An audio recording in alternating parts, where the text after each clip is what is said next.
What's going on, folks? And thank you for tuning in with me to another edition of the True Capitalist Radio broadcast. And, of course, I am your host, the man they call Ghost. And once again, folks, I want to thank you very much for tuning in with me. This is episode number 584. Episode number 584 for all the folks that are keeping track of the True Capitalist Radio broadcast. And before we get into anything else, I'd like to ask everybody to please spread this show link around like wildfire, okay? Go to the blogs, go to the forum posts, go to the chat rooms, go to the social media sites, and spread this show link around like wildfire. If you're listening to the sound of my voice, then you are listening to the Internet Underground. I guarantee it, baby. All right? Of course, the official website of the True Capitalist Radio broadcast is, and it's as easy as typing this into your browser, folks, ghost.report. Okay? It's as simple as that. That's the official website of the True Capitalist Radio broadcast. You type it in your browser, add it to your bookmarks, add it to your favorites. Ghost.report is the official website of the True Capitalist Radio broadcast. And, of course, before we get into anything else, I'd like to ask everybody to please follow me on my only social media that I have on the Internet. Any other people representing supposedly me on another social media site are goddamn fake and gay, okay? My only social media representation is at Gab, folks, and if you don't have a Gab account, well, then I don't know what the hell you're doing, all right? Gab is the last bastion of freedom of speech on the Internet today. You can go there by typing in your browser right now, gab.ai, and get yourself a goddamn free account. And once you do, follow me on there under the name Politics Ghost, okay? All one word, no underscores. Politics Ghost is the name to follow. And like I said, man, Gab, what I like about it, you got a lot of legitimate political folk on Gab. That's what I like about it. People out there that are serious. You know, there's a little bit of trolliness. You know, everybody comes from kind of Poll, 4chan, that kind of arena. But it is still a legitimate arena to, you know, kind of actually have people that have a certain perspective of politics and be able to have a discourse. Now, of course, you know, you may have some people that, you know, may participate in the discourse a little differently than others, but that's what I appreciate about Gab. And I hope everybody, you know, considers getting on there. It's free. Go ahead and get yourself a free account on there and follow me under the name Politics Ghost. And, of course, I do want to say what's going on to everybody in the True Capitalist Radio chat room. And I want to say, I really do like the True Capitalist Radio chat room. Now that we, as the show, the True Capitalist Radio show, took the show format in a serious capacity, everybody who has now joined the True Capitalist Radio chat room is either going in there to talk crypto, to talk business, to talk politics, to talk international relations, social criticisms. We've got people from all over the world, you know, from France, from Britain, from South Africa. I mean, you name it, and they're giving us the firsthand insights on what exactly is going on in their neck of the woods so that it can enlighten us, not only all of us in the chat room, but I can also relay that information in the broadcast out here. You know what I'm saying? I mean, because we need to get the straight political dope. We need to know exactly what's going on the ground level, because you sure as hell can't you can't trust the fake news, folks, okay? You can't trust the fake news. Anyway, if you want to be a part of the True Capitalist Radio chat room, it's very easy to do so, so please listen closely if you want to be a part of the True Capitalist Radio chat room. As a matter of fact, what's going on to the True Capitalist Radio chat room right now? How y'all doing on this Monday? How's it going, folks? Anyway, what you got to do to be a part of the True Capitalist Radio chat room is go to my Gab account right now, okay, Politics Ghost, and hit the subscribe button, all right? It's as simple as that. Hit the subscribe button for premium content, and once you do, private message me on Gab and let me know your Discord chat name, and once you do, I will give you and send you a private invitation to the True Capitalist Radio chat room. It's that simple. Now that we've gotten that all out of the way, folks, I hope you had a great weekend. It was a pretty hot weekend out here in San Hambonio, to say the least. I mean, it gets hot out here. And on top of it getting so damn hot, it's humid as hell. So on top of it being 103 degrees out here, You got like 90% humidity. I mean, you could barely breathe out here. It's unbearable. But, I've been born and raised out here in Texas. We're used to that kind of weather out here. So, we can continue. We do our outdoor activities. That ain't no thing. We brushed our shoulders off. We make sure that we're plenty of hydrated. That's the key when battling heats. Make sure that you drink plenty of water. All right? With that being said, folks, let's go ahead and get to the intro to the broadcast prior to the commentary on crypto and stocks. I want to talk a little bit about white privilege. Now, you hear this terminology coming from ethnic minority groups, liberals, folks that are trying to represent the progressive left. They talk a lot about this term, white privilege. And it's a very abstract term because most of the rhetoric coming out of the left is nothing more than abstract nonsense that's made to just kind of provide circles to go around in any kind of debate. But, I've thought about this term, white privilege. What exactly are the left talking about? What is white privilege? I mean, is it the fact that somebody happened to be born in a family that happens to be doing something for themselves? And because they were born in that family cares about them, that they leave them something? Is that white privilege?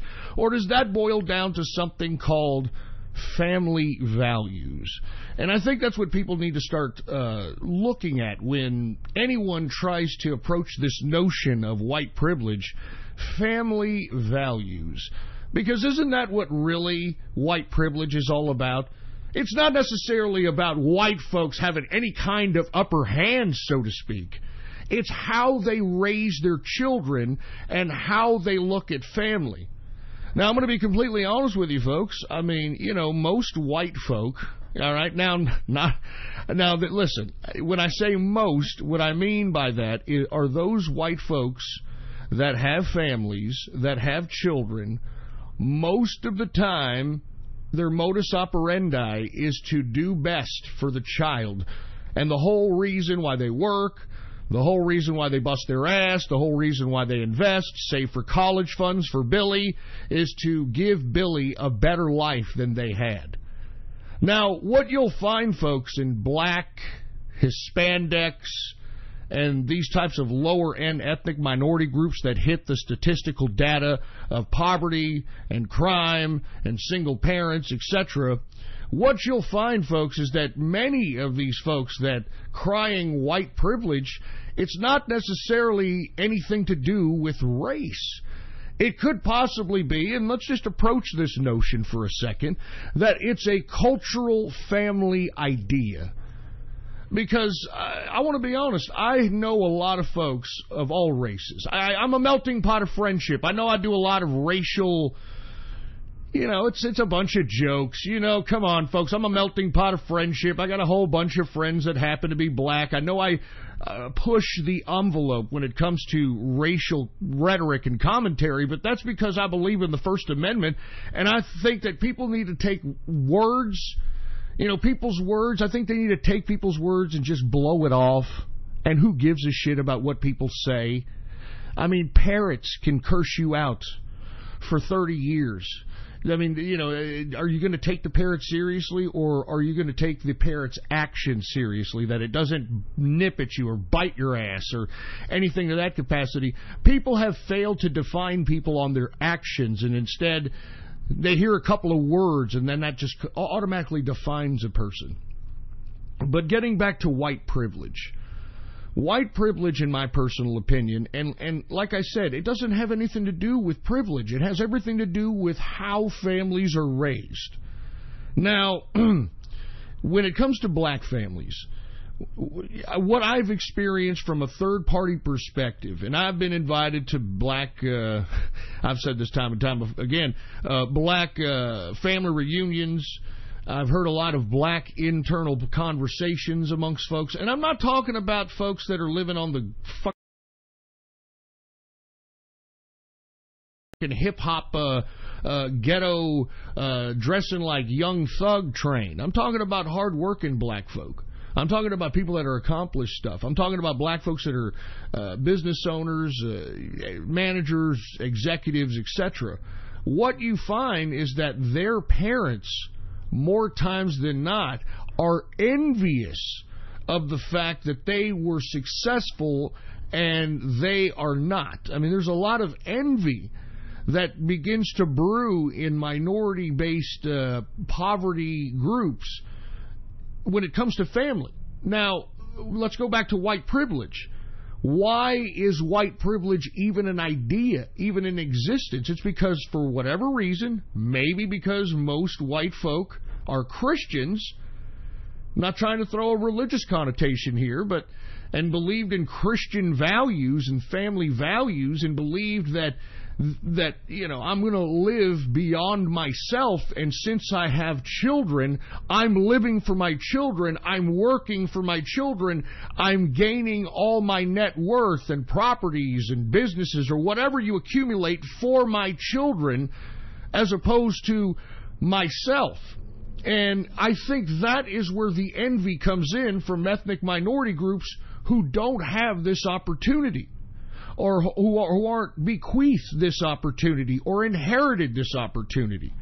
And I think minority groups need to stop asking white, or shouldn't say asking, but start accusing, for a lack of a better term, people of white privilege, and start looking internally on whether or not it's the family values that your family represented. I've noticed this. It's the same thing on the Hispanics or the Mexican side or Latin side of the demographic in America. Most of these folks do not want to see their children successful. As a matter of fact, they hate that their children are successful. As a matter of fact, in many cases, some of these folks will sabotage, whether through emotion, whether through actual physical sabotage, whatever the case might be, the success of their own children. There is no gratification in most cases. Of course, we have exceptions to the rule. In most cases, minority families do not appreciate their children's advancements if it supersedes the parents' advancements. And that's where this whole connotation of white privilege comes from. Now, if we take a look at the two variants of demographics that we're using as an example in this conversation, the black folk and the Mexican or Latin folk, black folks, let's just be honest, the reason that they don't have very much family value is because the welfare state and the influence of rap and hip-hop culture have deviated the family in a completely different direction.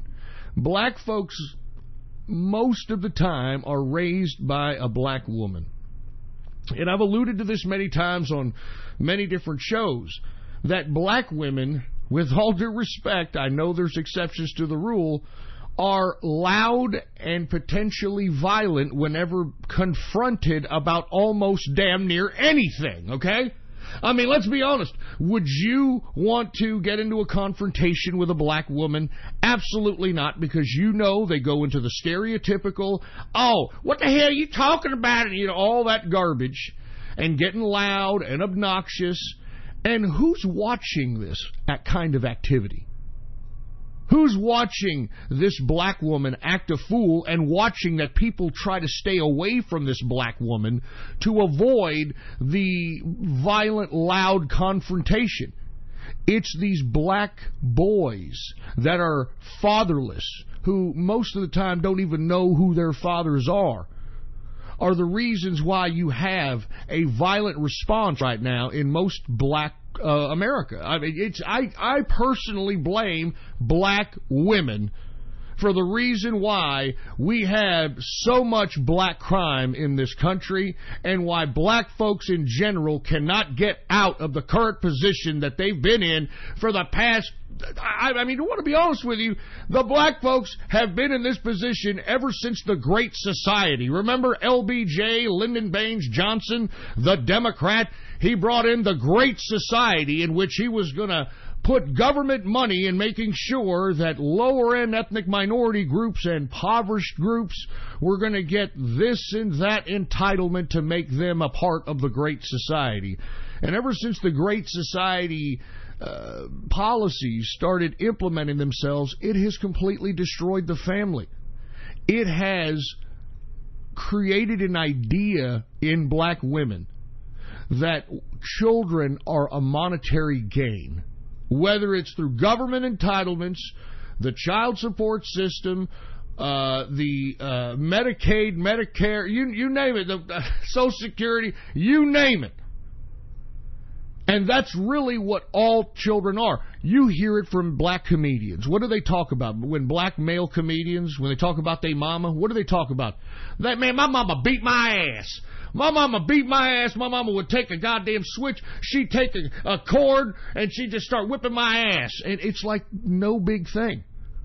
It's like no big thing. Like mama abuse, physical abuse, for the most ridiculous and mundane things. That's why that abuse, it's not being accepted as discipline to the black boy being over-abused by his erratic black ghetto mother.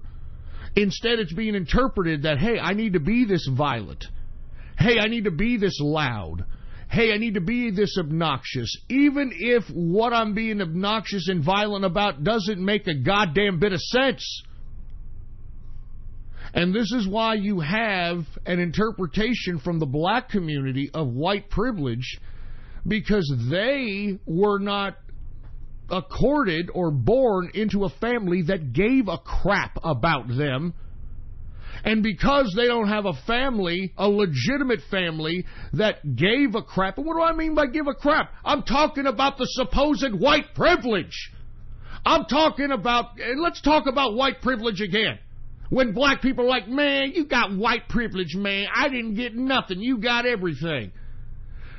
The reason predominantly, and you got other, like I said, you got exceptions to the rule in all races and everything.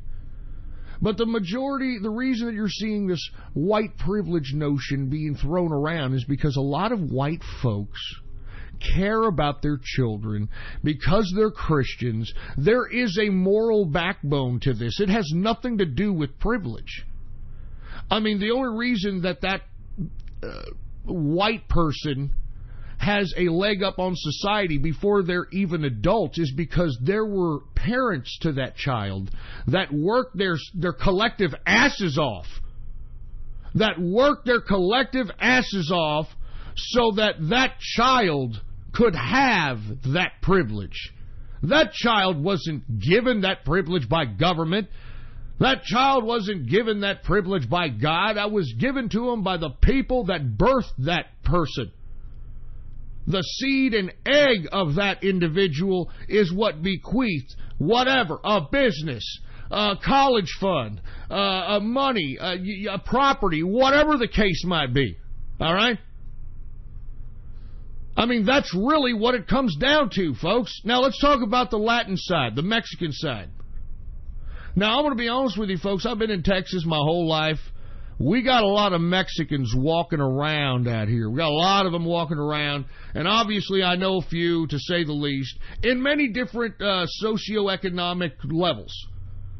I'm much like Donald Trump. I don't not like to not talk to anybody. I mean, I'll talk to workers. As a matter of fact, I drink with a lot of contractors, a lot of folks that, own bricklaying companies and granite companies and, folks that know how to lay the classiest of tile and, these folks.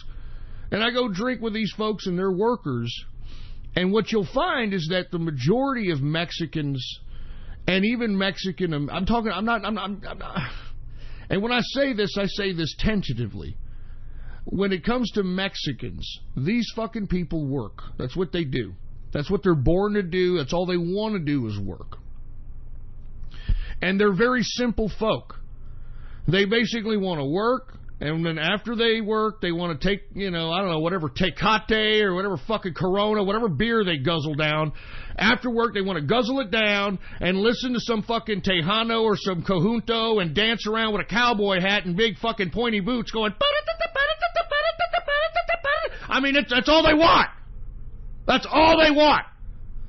Now, what's unfortunate about that simple life, what's unfortunate about being all hard work and no mental prowess, is that when they have children, when this hard work ethic race that just, I can work 15 hours a day in the hard sun and it ain't shit. I can go out after that, drink for 4 hours, get sloppy drunk, get 3 hours of sleep, and get up and do the same damn thing. That's what a lot of these Mexicans do. And that work ethic is kind of builds a machismo. And that's where, Mexico, the country of Mexico, that's where all that, it's a Mexican thing with this machismo shit.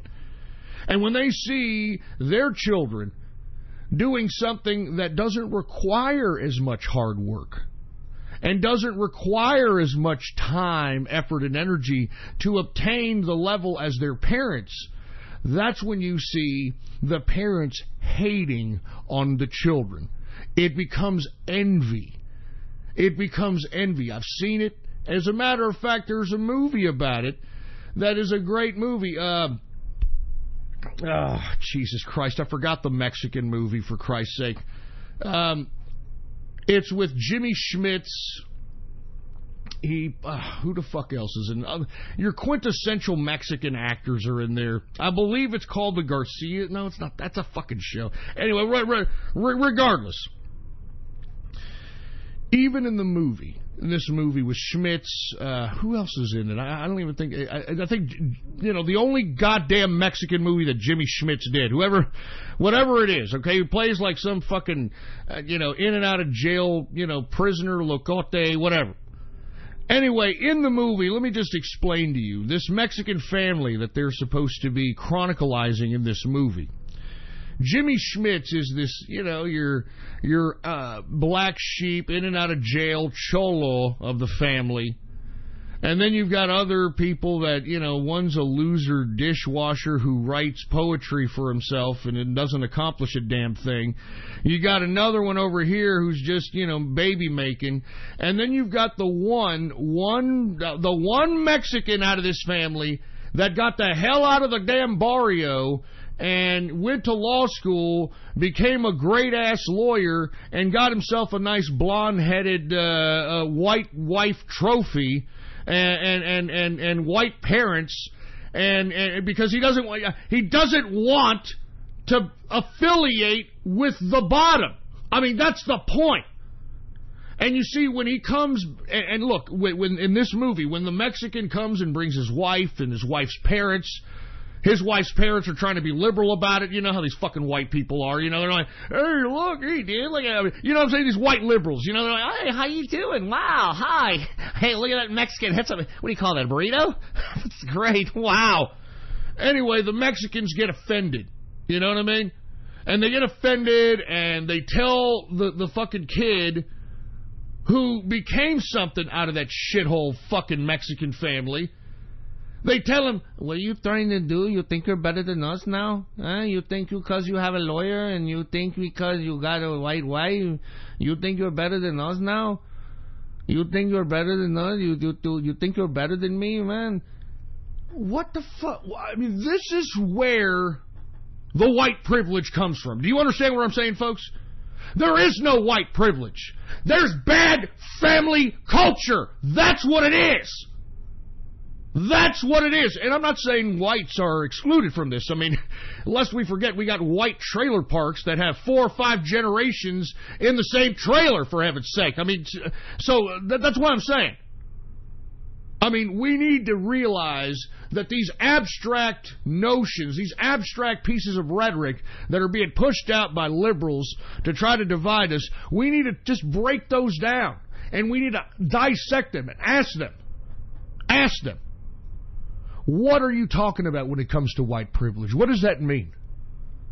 What does that mean? It means that people that think that they didn't have it good enough should have something more because their families were a piece of shit. I mean, that's really what it comes down to, folks. And I feel bad for you folks that had families that are pieces of shit. Believe me, my family wasn't that great myself.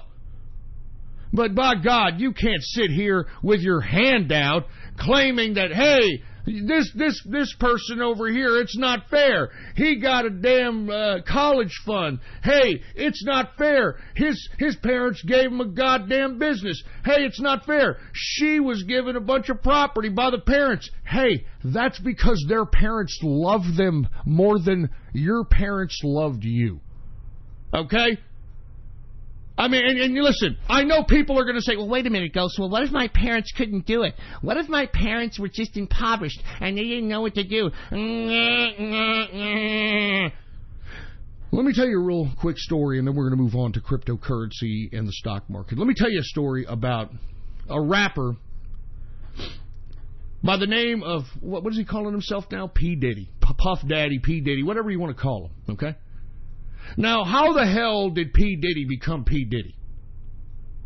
P. Diddy was not raised in the ghetto. And let me explain P. Diddy's life in a nutshell. P. Diddy lost his father at a very young age. His mother, who was very pampered by his father, and so were the children, did not want that pampering or that lifestyle that was established by the father to go away. I mean, Puff Daddy, P. Diddy, whatever the fuck his name is, mother cared so much about Puff Daddy, Sean Puffy Combs, that she did not want Sean Combs to go out of that lifestyle. She didn't want him to have to readjust to something that goes backwards. So you know what Puff Daddy, P. Diddy's mother did? She worked 2 to 3 jobs for 20 plus years so that Puff Daddy could have the good shit, have the good threads, have the good toys, have the good materials, etc. And that's really what kind of motivated P. Diddy. That's what kind of motivated Puff Daddy to be something better than what his mother was attaining. His mother was attaining middle to upper middle class material lifestyle, and gave it to Puff Daddy, gave it to P. Diddy, and you know what? That inspired him. It inspired him to want more. And you know what his mother did? His mother said, go and get more, son. Go and do more.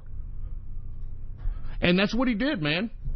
I mean, that's exactly what he did. He found a job with a record company, ended up making lots of money for that record company, made a lot of money for himself, and decided, man, I could do this on my own. I could do this. And that's what he did. And the rest is history, for Christ's sake, man. I mean, Puff Daddy, what is he worth now? Who the hell knows how much he's worth now? If he ain't worth about $600 million, he ain't crap. Self-made. Self-made black man. And did putting out his hand, begging for reparations, pointing at people, claiming white privilege, did that get him the cash or whatever it was that he wanted in life? Did that get him that? No.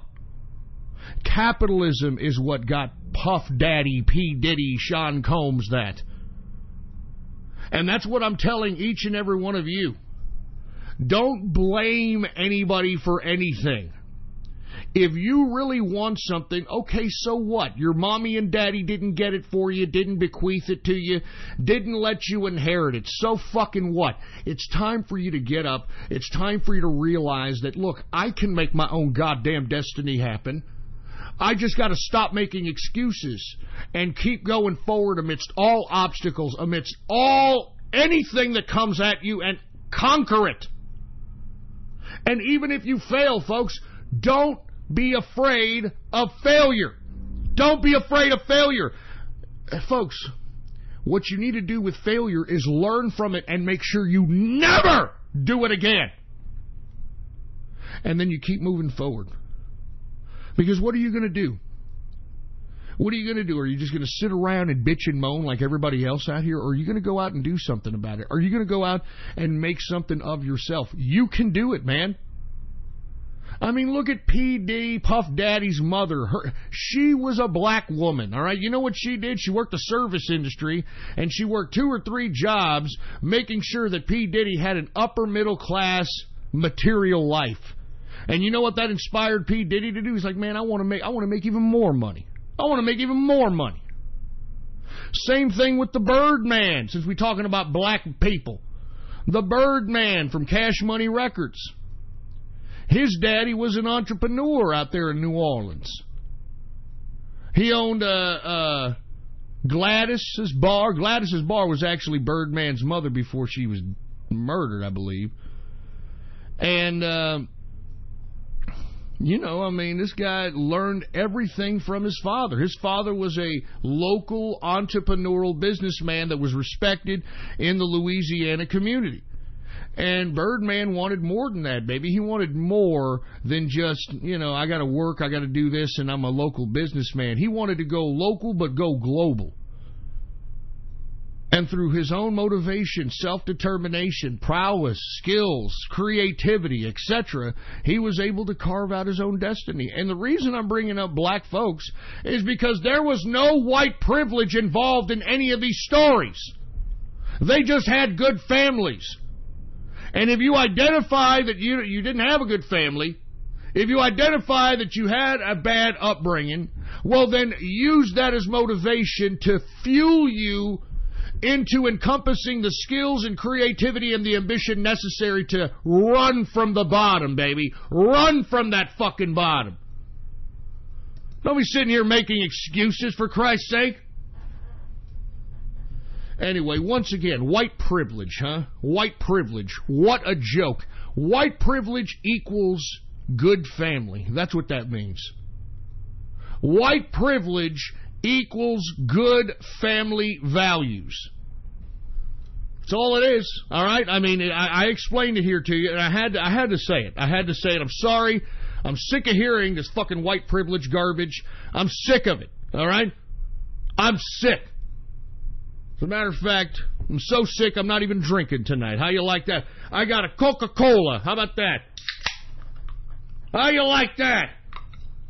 And by the way, I drink my Coca-Colas with straws in it because I don't want my teeth to rot out my fucking head. All right? And I know that you environmentalists, oh, but Ghost, don't you know that those straws go up the nose of tortoises and fish and... I didn't throw it away in the fucking ocean, you dumb Nimrod.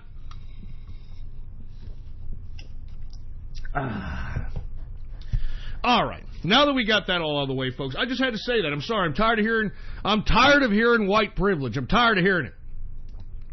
White privilege means good family values, and that's all there is to it, okay? Now, let's get to cryptocurrency, because I know that everybody's like, all right, Ghost, what's happening? We're starting to see green in the market. Well, folks, look at the dollar index, baby. It has been going down for the past couple of days.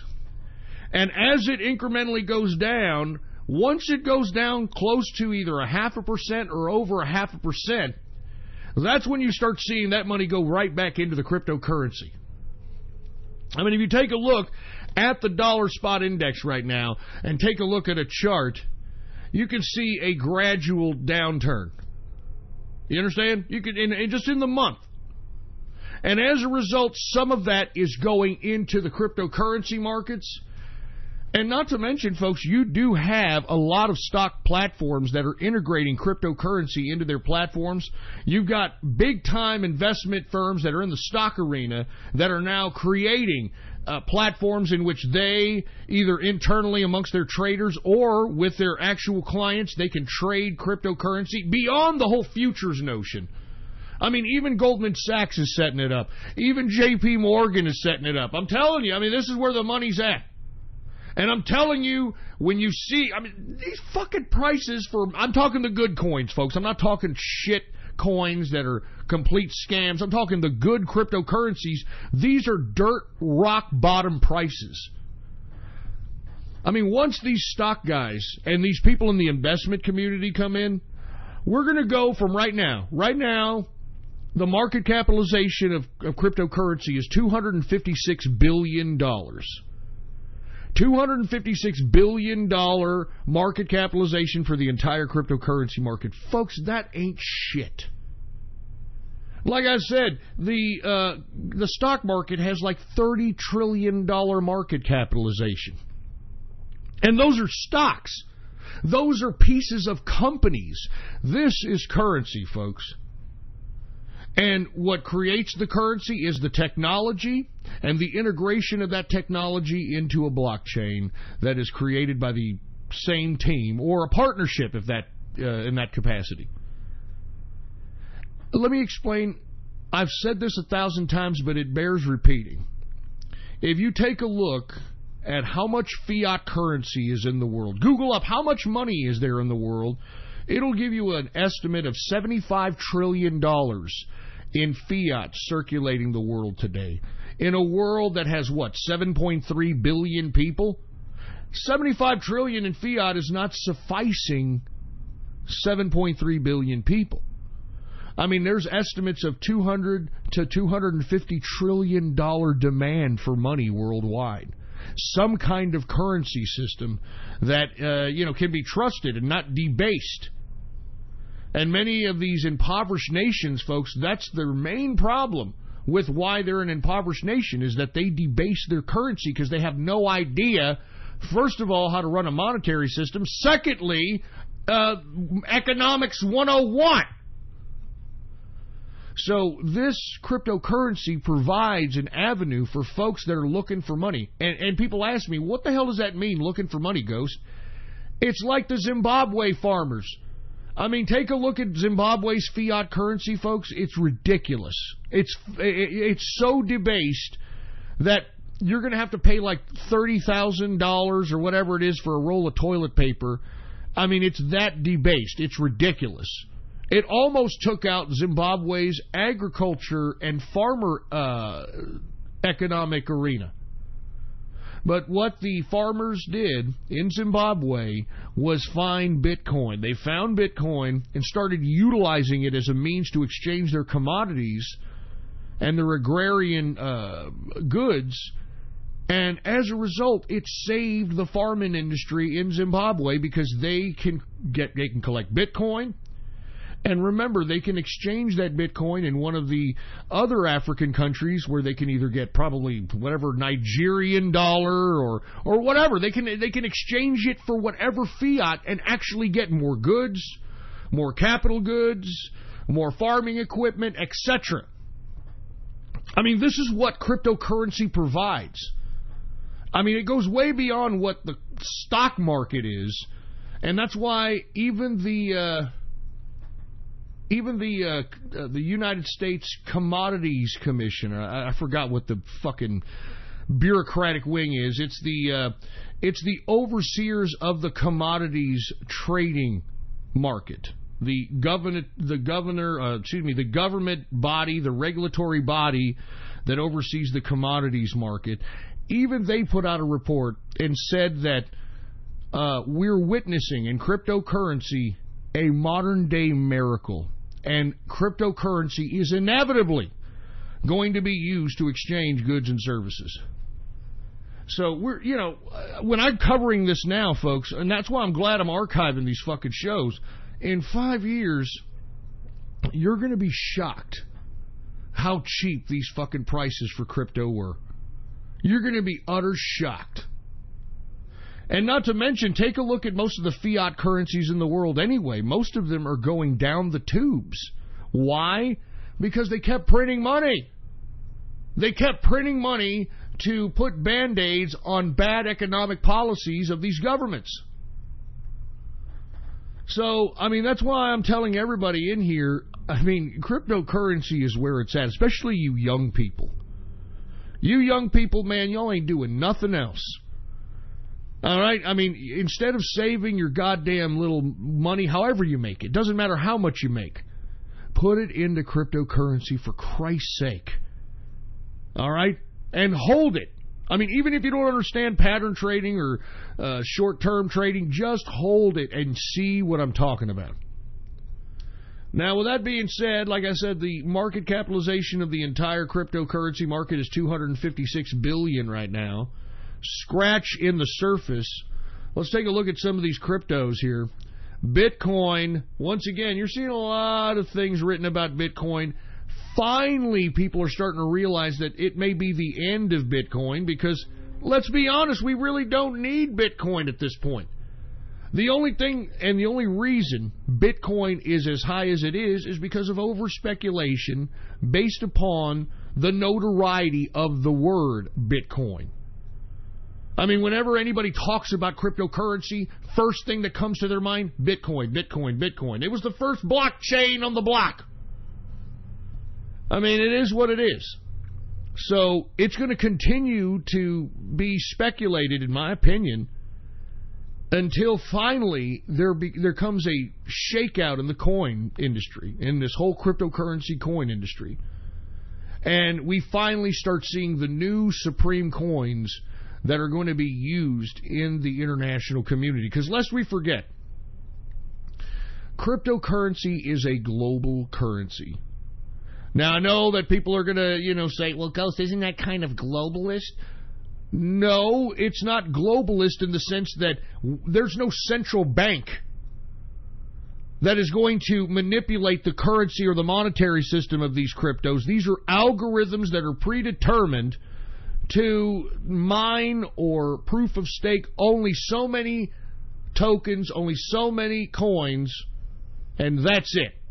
And then once they produce that, there's nothing else to produce. You can't produce any more, and then that adds value to the fact that, because there's no more produce, there's scarcity in the currency. There's value in the currency, etc. So, in my personal opinion, folks, I mean, even though it's a global currency to exchange goods and services, I think it creates better opportunities for trade. And I'm not just talking for government trade. I'm talking about independent business trade. I mean, there are things and products that are produced in America that maybe somebody in Australia would want. And instead of utilizing the whole, I got to convert my Australian dollars to U.S. dollars, they can just pay me in a cryptocurrency and I can send it to them and boom. No exchanging of fiats, no exchange rates, none of that. And the beautiful part about cryptocurrency is that there is no bank that is charging you to hold your money. There is no bank that is charging you to hold your own money. You are the bank. You are your own bank, for Christ's sake, man. I mean, that's what's so beautiful about it. It puts the individual in charge of their own financial destiny. I love what cryptocurrency represents to the new economy. I mean, I want to let you all know, I've said this time and time again, if you are in cryptocurrency, you are taking part, especially right now, in a economic revolution that no one saw coming. Anyway, let's take a look at Bitcoin, symbol BTC. Current market capitalization is $107 billion market cap. The current circulating supply is 17.1 million in circulation. In the past 24 hours, Bitcoin has gone up 1.55%. Current price for Bitcoin is $6,259.68 per Bitcoin. Let's go to Ethereum. Ethereum took it on the teeth here recently, and that probably is because one of the Ethereum co-founders was recently heard in an interview stating that he actually likes Quantum better than Ethereum. Look it up, folks. One of the co-creators of Ether said, hey, you know what? I actually like Quantum. It's got a better smart contract technology. I get it. And boom. I mean, it is what it is. And Ethereum, I think it took a little bit of a flat line because of that. Let's take a look at it. Ethereum, ETH. Current market capitalization is $46 billion market capitalization. The current circulating supply, 100 million in circulation. And like I said, it doesn't sound like there's any end to this circulation. It sounds much like Dogecoin. So I don't know what the hell Ethereum and their group are going to do with this. I mean, there's a lot of questions coming out. That's why people are starting to take a look at Quantum. And other coins that do, smart contract technology, etc. And, it is what it is. So, anyway, 100 million in circulation. In the past 24 hours, it has gone up from going tremendously down from yesterday. It is up 1.18%. Current price for Ethereum is $461.21 per Ethereum. Let's get to Bitcoin Cash, shall we? Bitcoin Cash is definitely contracted to where it looks like a pretty good short and pattern trading play as far as I'm concerned. BCH is the symbol. Current market capitalization for Bitcoin Cash is $13 billion market capitalization. The current circulating supply is 17.2 million in circulation. In the past 24 hours, it has gone up 1.11%. Current price for Bitcoin Cash is $757.38 per Bitcoin Cash. Let's take a look at Litecoin. I'm going to be honest with you, I kind of like the levels that Litecoin is right now. That looks pretty nice, to say the least. If you take a look at the chart of Litecoin, even though Charlie Lee's an idiot, but either way, the Litecoin chart, the highest it was at is at $331. So you've got lots of people in Litecoin right now holding the bag from $331 to the current price. So I like that. Not to mention it doesn't have a tremendously huge circulation either. So, take a look at Litecoin here in the short and pattern trade. It's my opinion, of course, but take a look at it. LTC is the symbol. Current market capitalization is $4.6 billion market capitalization. The current circulating supply is 57 million in circulation. In the past 24 hours, Litecoin has gone up 2.24%. Litecoin's current price, $82.23 per Litecoin. All right, let's go ahead and take a look at Monero. Folks, Monero has been increasing here in the past couple of days. I don't really know the news on this, but I know it does like to run. I did see it on the plus side while everything else was contracting, so that was a very interesting phenomena. Keep your eye on Monero. XMR, once again, it likes to run for the short and pattern traders out there. It is current market capitalization is $2 billion market capitalization.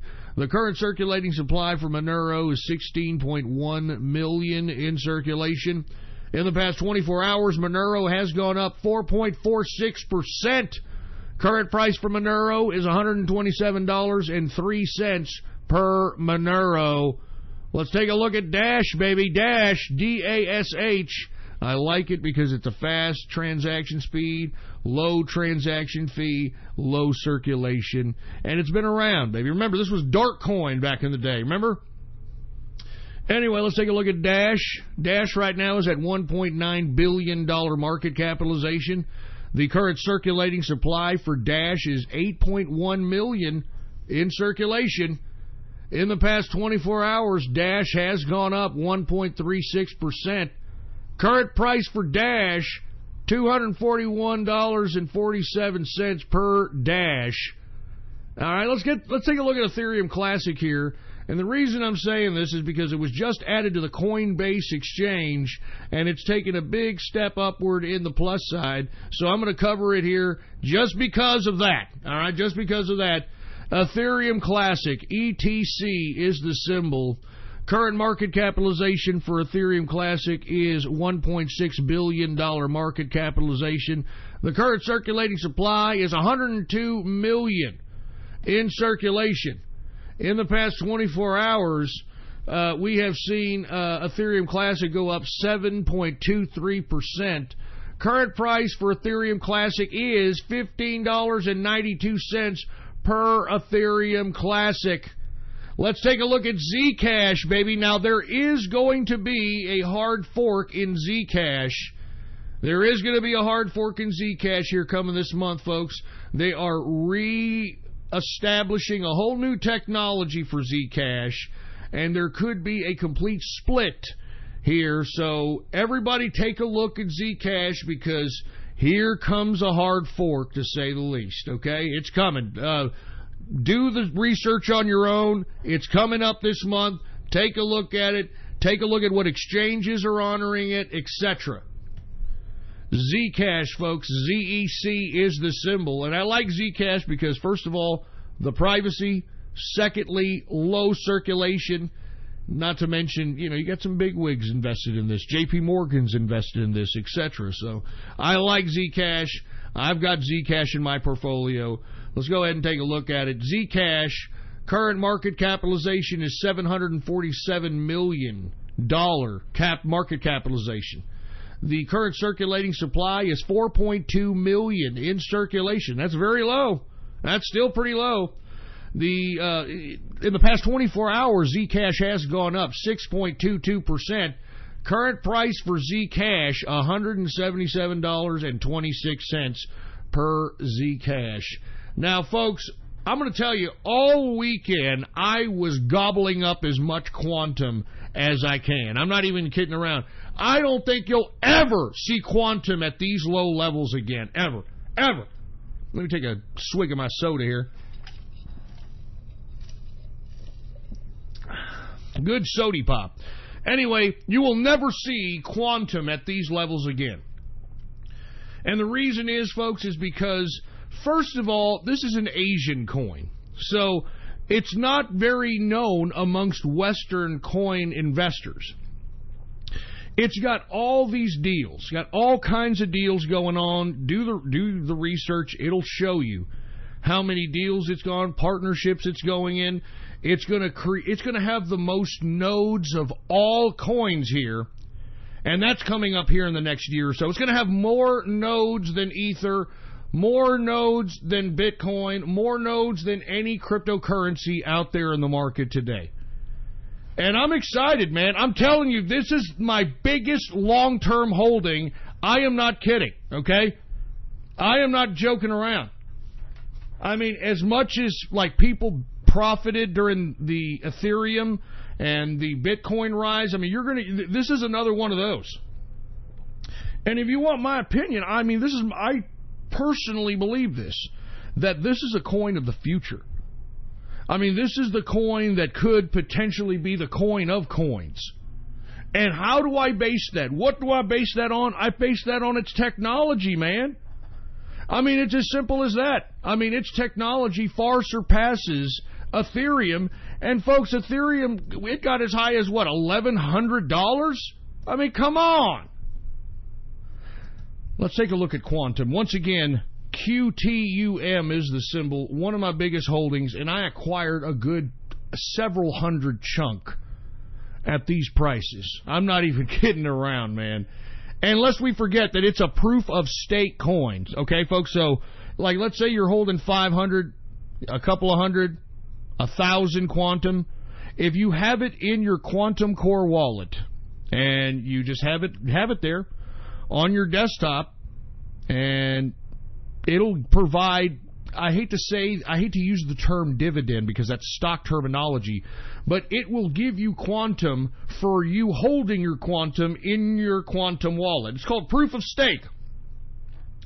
It's called proof of stake. And on top of this, you've got so many coins now that are now coming out that are using the QRC token. And the QRC token is a Quantum. It's its own token. And these coins are being airdropped into Quantum Core wallets. So, and of course, they're being airdropped into Quantum Core wallets based upon how much Quantum you own. But there are so many reasons right now to own it. And on top of this, the potential growth. I'm not joking, man. Biggest holding. And I'm proud to hold it. And I'm telling you, once this damn thing goes up to $500, $600, $700, everybody in the inner circle is going to be rich. There's going to be a lot of people in the damn True Capitalist Radio chat room that are going to be filthy rich. And, that's the way it is, you know. They listen to True Capitalist Radio, baby. The underground of the internet. The underground. Anyway, let's get to Quantum, folks, all right? Right now, it's at a very, very low buyable price. Current market capitalization is $745 million market cap. The current circulating supply for Quantum is 88 million. 88 million in circulation. In the past 24 hours, Quantum has gone up slightly, 1.92%. Current price for Quantum, $8.40. I mean, good God, that is so buyable, man. Do you understand that the highest price point that we've gotten on this has been over $100, like $110? So you got people holding the bag at $110, and you're down to this $8 level. I mean, this damn coin does what not only Bitcoin does, but Ethereum does, and does it 100,000 times better. Did I say 100,000 times? What am I, fucking chink? 100,000 times better. Excuse me. Sorry. And if you happen to be Asian, give me a break, all right? Don't take offense, man. It's just words, okay, buddy? Everything's going to be okay. All right? You're still going to have your fucking egg roll tomorrow, all right? Shut up. All right, look, we're running out of time here. Let me go ahead and get to another one of my biggest holdings, and I'm talking about 42 Coin, folks. 42 Coin. Now, they just put out their new wallet. Very easy to work with. I like it. All of my 42 Coin is in the wallet. All of my 42 Coin is in the wallet. Now, I strongly advise people to start slowly accumulating 42 Coin. Because we got regulatory bodies coming into the crypto arena, I cannot give too much detail into what's going to happen here in the year of 2018, But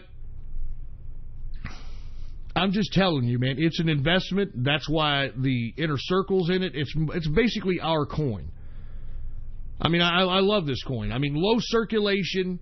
It's a good pattern or swing trading play, and it's a long-term investment, man. I mean, this is what you can hold your crypto in whenever there's a contraction, and you ain't going to lose crypto.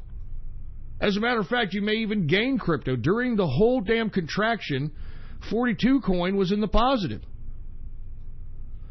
So let me go ahead and take a look at 42 Coin right now, folks. Current market capitalization for 42 Coin is $1 million. The current circulating supply for 42 Coin is just 42 coins. That's it. Just 42 coins. That's all that's in circulation. And I believe the Inner Circle and myself have, I think, a little over 5 of them. So we're trying to get the... We want it all, baby! We want the whole fucking coin! But we're slowly accumulating. Slowly.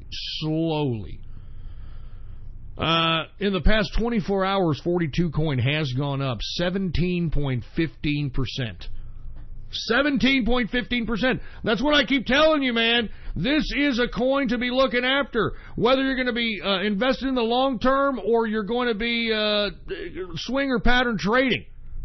42 Coin, man. The current price for 42 Coin, $26,125 per 42 Coin.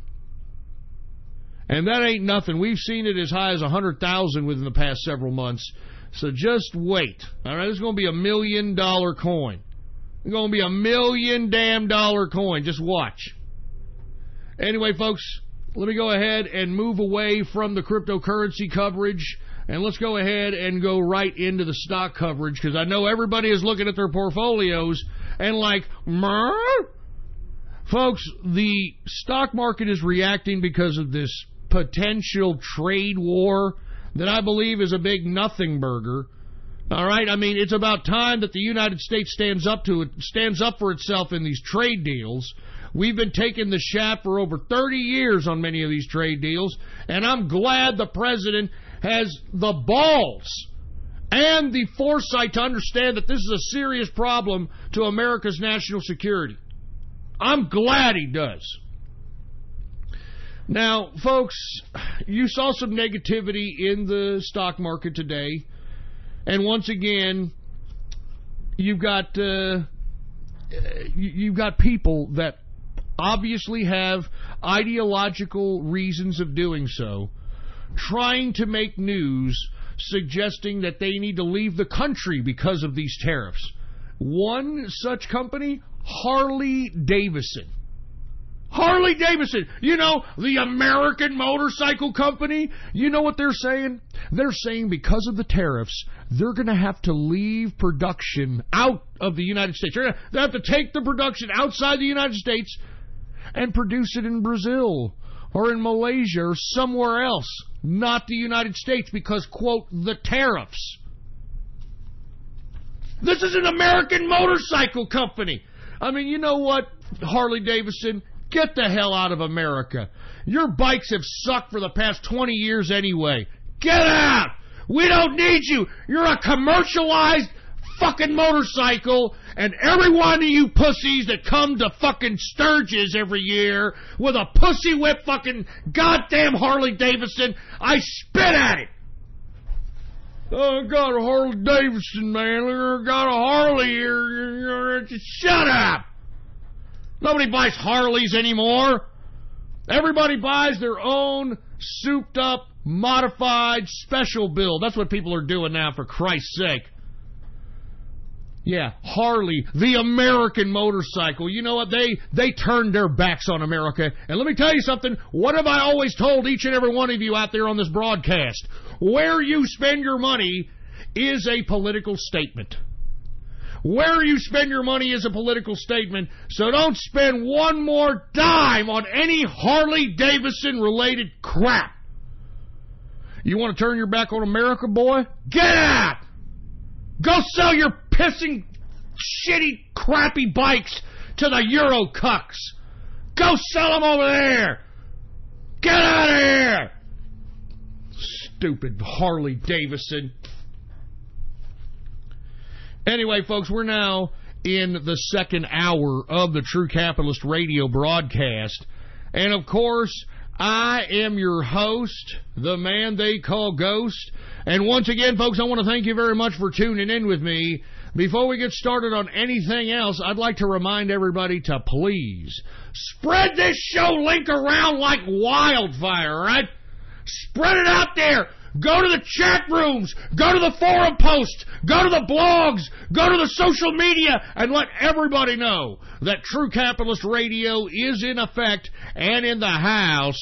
And we are live every Monday, Wednesday, and Friday, 6:30 p.m. Central Standard Time. Right here, once again, on the official website of the True Capitalist Radio broadcast, and it is Ghost.Report. Ghost.Report is the website, folks. So go ahead, check it out, and spread that show link around like wildfire, because this is the Internet Underground. We are the Internet Underground, boy. And this is the only place that's going to give you the straight political dope and give you some damn economic information that's going to put some money in your pocket, all right? Don't you ever forget it. Ghost.Report. And by the way, folks, I'd like to remind everybody to please follow me on my only social media representation on the Internet, and that's at Gab, folks. All right, you can type that in your browser right now. Type it in your browser, gab.ai, gab.ai, and once you get there, you can follow me under the name Politics Ghost. All one word, no underscores. Politics Ghost is the name to follow on Gab. And once again, what's going on to everybody in the True Capitalist Radio chat room? I'm telling you, I really like the True Capitalist Radio chat room, man. Everybody in the True Capitalist Radio chat room is now a straight, legit listener now. There's no more tards. There's no more enemy. There's no more, sick, twisted, cartoon fetish man-children. Everybody is crypto, stocks, business, politics, international relations, social criticism. It's beautiful. It is a beautiful chat room. If you want to come in here and kick back with us, well, then all you got to do, once again, go to my Gab account right now, Politics Ghost, and hit the subscribe button for premium content, all right? Hit the subscribe button for premium content, and once you do, go ahead and private message me. Jesus Christ, I got tongue-tied there. Private message me on Gab and let me know your Discord chat name. And once you do, I will give you a private invitation to the True Capitalist Radio chat room. It's that damn simple, all right? So once again, hit the subscribe button for premium content. Private message me on Gab and let me know your Discord chat name, and I'll give you an invitation to the True Capitalist Radio chat room, baby. All right? All right, now that we've gotten that all out of the way, let's get back to the markets, shall we? Let's go ahead and get to the stocks. Once again, we're seeing a little bit of red in the stock market because of the so-called trade wars. And I think that Wall Street is making much to do about nothing, but, it's Wall Street. Let's go ahead and take a look at the Dow Jones Industrial. We were down on the Dow today as low as over 500 points. Ouch. But luckily we bounced back, even though we're still majorly in the negative. It's a hell of a lot better than 500 points. Let's go ahead and take a look at the Dow Jones Industrial. Today we were down 328.09 points a percentage decrease of 1.33%, closing out the Dow Jones Industrial at 24,252.80 points for the Dow Jones Industrial. Let's go ahead and take a look at the S&P 500. It was also down today, 37.81 points, a percentage decrease of 1.37%, closing out the S&P at 2,717.07 points for the S&P 500. We've got the NASDAQ. The NASDAQ is down today, 160.81 points, a percentage decrease of 2.09%, closing out the NASDAQ at 7,532.01 points for the NASDAQ Composite. Good God. Definitely a bloody Monday, but once again, it's just these Wall Street investors spooked about all this tariff talk. But what proves to me that, this is all just kind of a reactionary sell-off is because you'll take a look here in a minute, the metals aren't jumping. So if there was a legitimate urgency when it comes to this supposed tariff trade war that we're in, we would see investors go right to gold and silver, which are traditionally the safety nets in investment. When uncertainty arises, be sure to take a look at gold and silver's prices, all right? Anyway, let's get to energy first, okay? Now, once again, OPEC, they pulled the turbine on us. We thought that they were going to increase production. That's what caused the contraction heading into the OPEC meeting, what was it, last week? Well, these goddamn OPEC turbine-wearing idiots, they pulled the turbine on us, and they said they were going to increase production, but not as much as they anticipated. So as a result, you saw a run on oil here for the past for the past 4 or 5 days. Let's go ahead and take a look at it. WTI sweet crude, it is up today a dime, 10 cents, a percentage increase of 0.15%, closing out WTI at $68.18 per barrel of WTI sweet crude. We've got Brent crude also up today, 29 cents, a percentage increase of 0.39%, closing out Brent crude at $75.02 per barrel of Brent crude oil. We've got gasoline up today, 0.34%. Natural gas is up 0.21%, and heating oil is up 0.39%. Now let's take a look at the metals, shall we? The metals! Let's take a look at the goddamn metals. Now, once again, even though you saw these dramatic 1.5–2% decreases in the equities market, we should see some translation of increases in the metals market, right? I mean, if everybody's truly scared in the investment community about these tariffs, we would see everybody be flocking to gold and silver right now. Is that the case? I think not. Let's take a look at it right now. Gold down today, $1.20, a percentage decrease of 0.09%, closing out gold at $1,267.70 per ounce of gold. We've got silver today, unchanged. It is unchanged today. Current price for silver is $16.41 per troy ounce of silver. Copper up very modestly. It is only up 0.03% increase for copper. Platinum is up modestly as well, only up 0.05% increase for platinum. I mean, this is what I'm saying, folks. I mean, if these investors were truly scared about these damn tariffs, we'd be seeing them go to the metals right now. But they're not.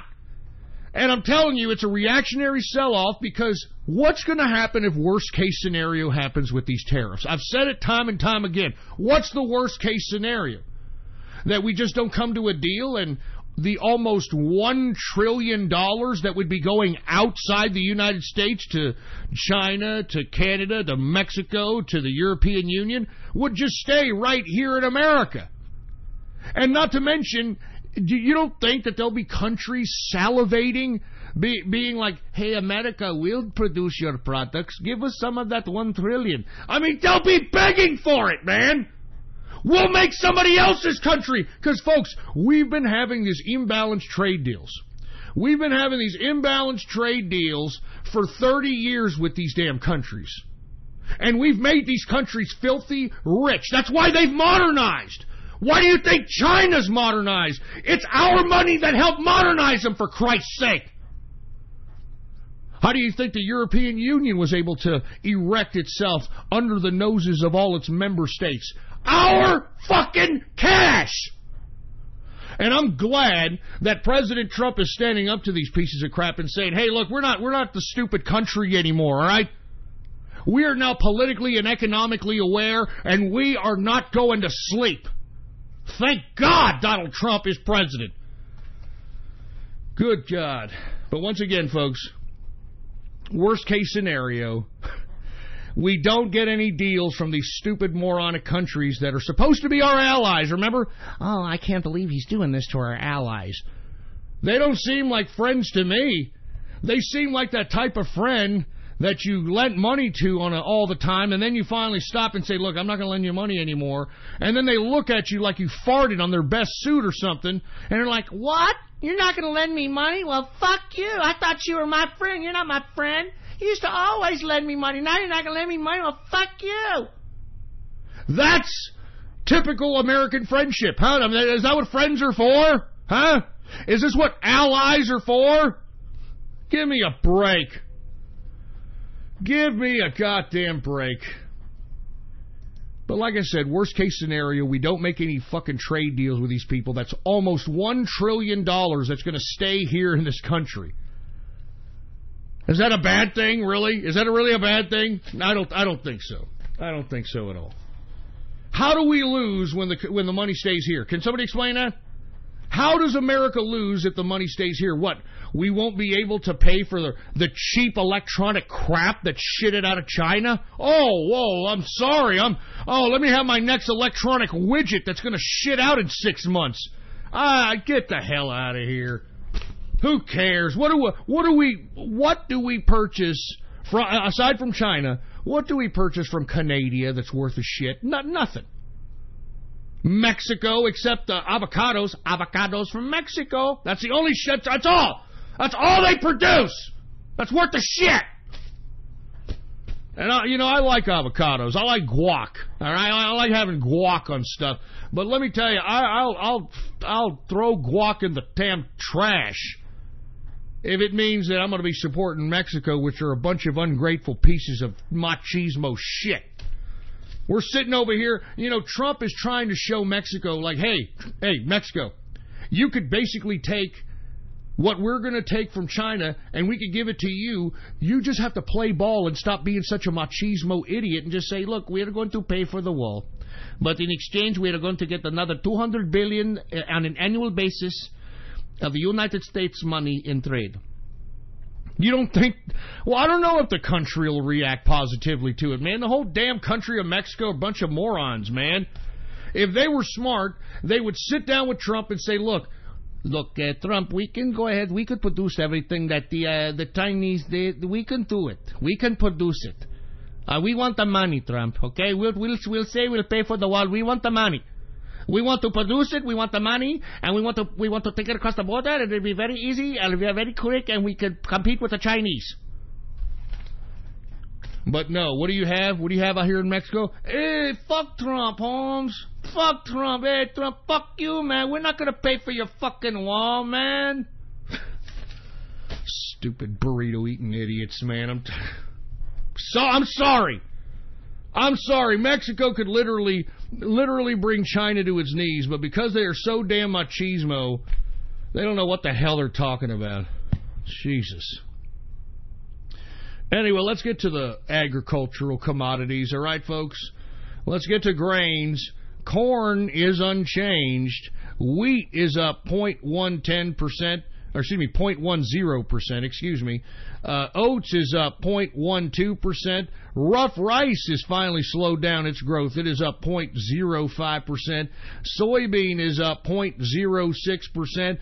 Soybean oil is up 0.07%.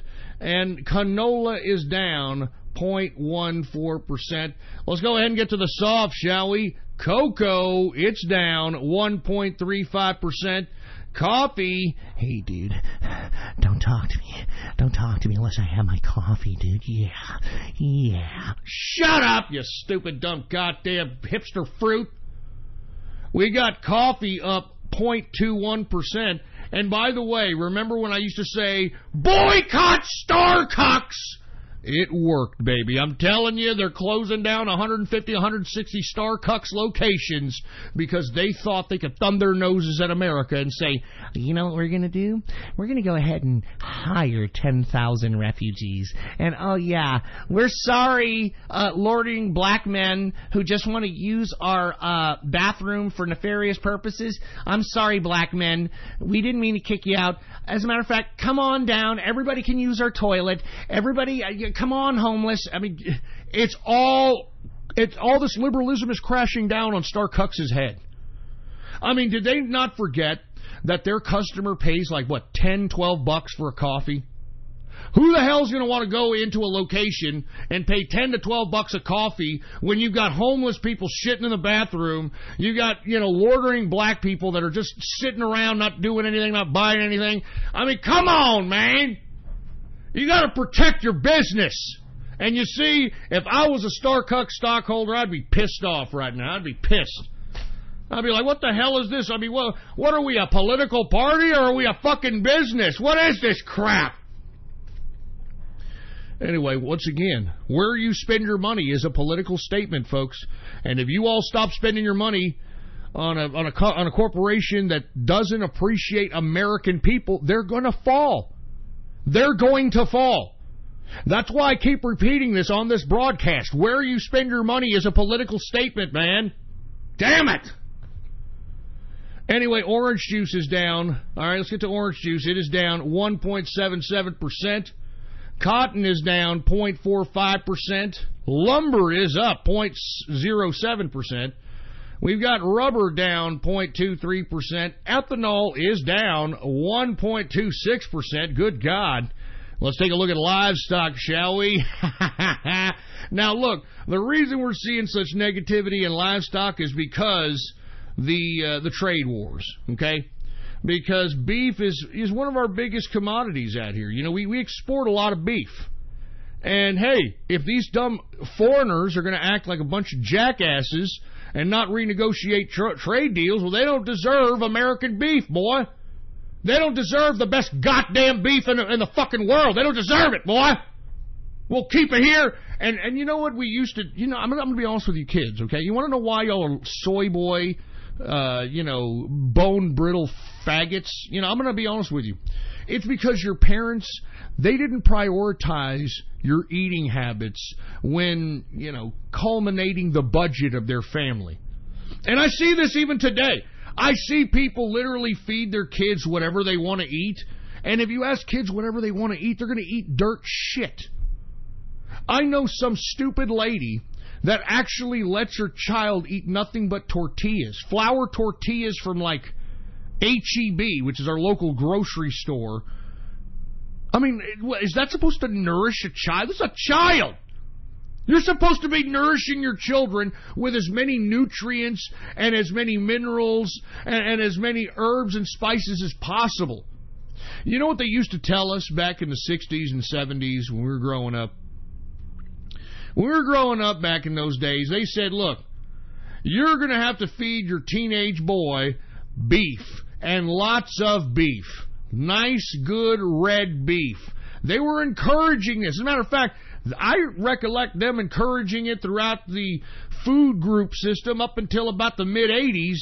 And then once the mid-'80s came around, I don't know what the hell happened, started fruiting up or some shit, and they took meat out of the whole goddamn food equation. And folks, if you have a growing boy, man, feed that boy beef. Do you understand that? Feed that boy beef. That's why you see all these kids nowadays, they don't like to play sports anymore because they're afraid they're going to break their bones. And the reason their bones are so brittle, folks, is because they're not nourished properly. They're not nourished properly. And it shocks me that there are people that prioritize other aspects of their family budget to other stupid shit than to actually properly feed your children. I can't believe it. It shocks me. It shocks me. You know that there are some parents out here, obviously single parents, that they don't even feed their children, that they depend on the free breakfast and the free lunch of school to suffice their children's eating habits. And we've all seen what Michelle Obama put on everybody's plate and everybody's tray out there in school. It was dog shit. I think prisoners got fed better than the goddamn students during the Obama tenure, for Christ's sake. And we wonder why these people are all fucking weak now, why there's brittle-boned fruit bowl males. It's what they ate. It's what they were ingesting in their body. And I'm sick and tired of hearing people say, "Oh, I'm a vegan, and I've never felt better in my life." These people look like fucking AIDS victims. You know, they got sunken cheeks and swollen eyes, and "Oh no, I've never felt better in my life." I mean, you can see their gum line through their mouth. I mean, it's just these people are sick. I mean, where did we go into this realm of lunacy? Where the hell did we go into this realm of insanity? Oh, Jesus Christ. Anyway, look, I didn't mean to get off of that tirade, but once again, feed your children beef, please, and make sure it has blood in it, because that's what makes it healthy. Do you understand that? That's what makes it healthy. Blood inside the beef is what makes it healthy. If you don't believe me, just take a look at what it does to your child. Feed your child beef a little bit for a week and see if he's just not ready to take on school, ready to take on anything. I mean, he'll be able to take a fall and get up and just brush his shoulders off like it ain't crap. You know what I'm saying? I'm not joking. I mean, I'm tired of this. I'm tired of this soy boy shit. I mean, are you? I mean, they've actually got these loser men nowadays and these up-and-coming faggot generations. They've actually got them drinking something called Soylent. They actually have something that these people are drinking called Soylent. Did you all know that was a movie, you dumb idiots? Back in, what, the 70s? Was it? I don't know when the hell it was. Soylent Green.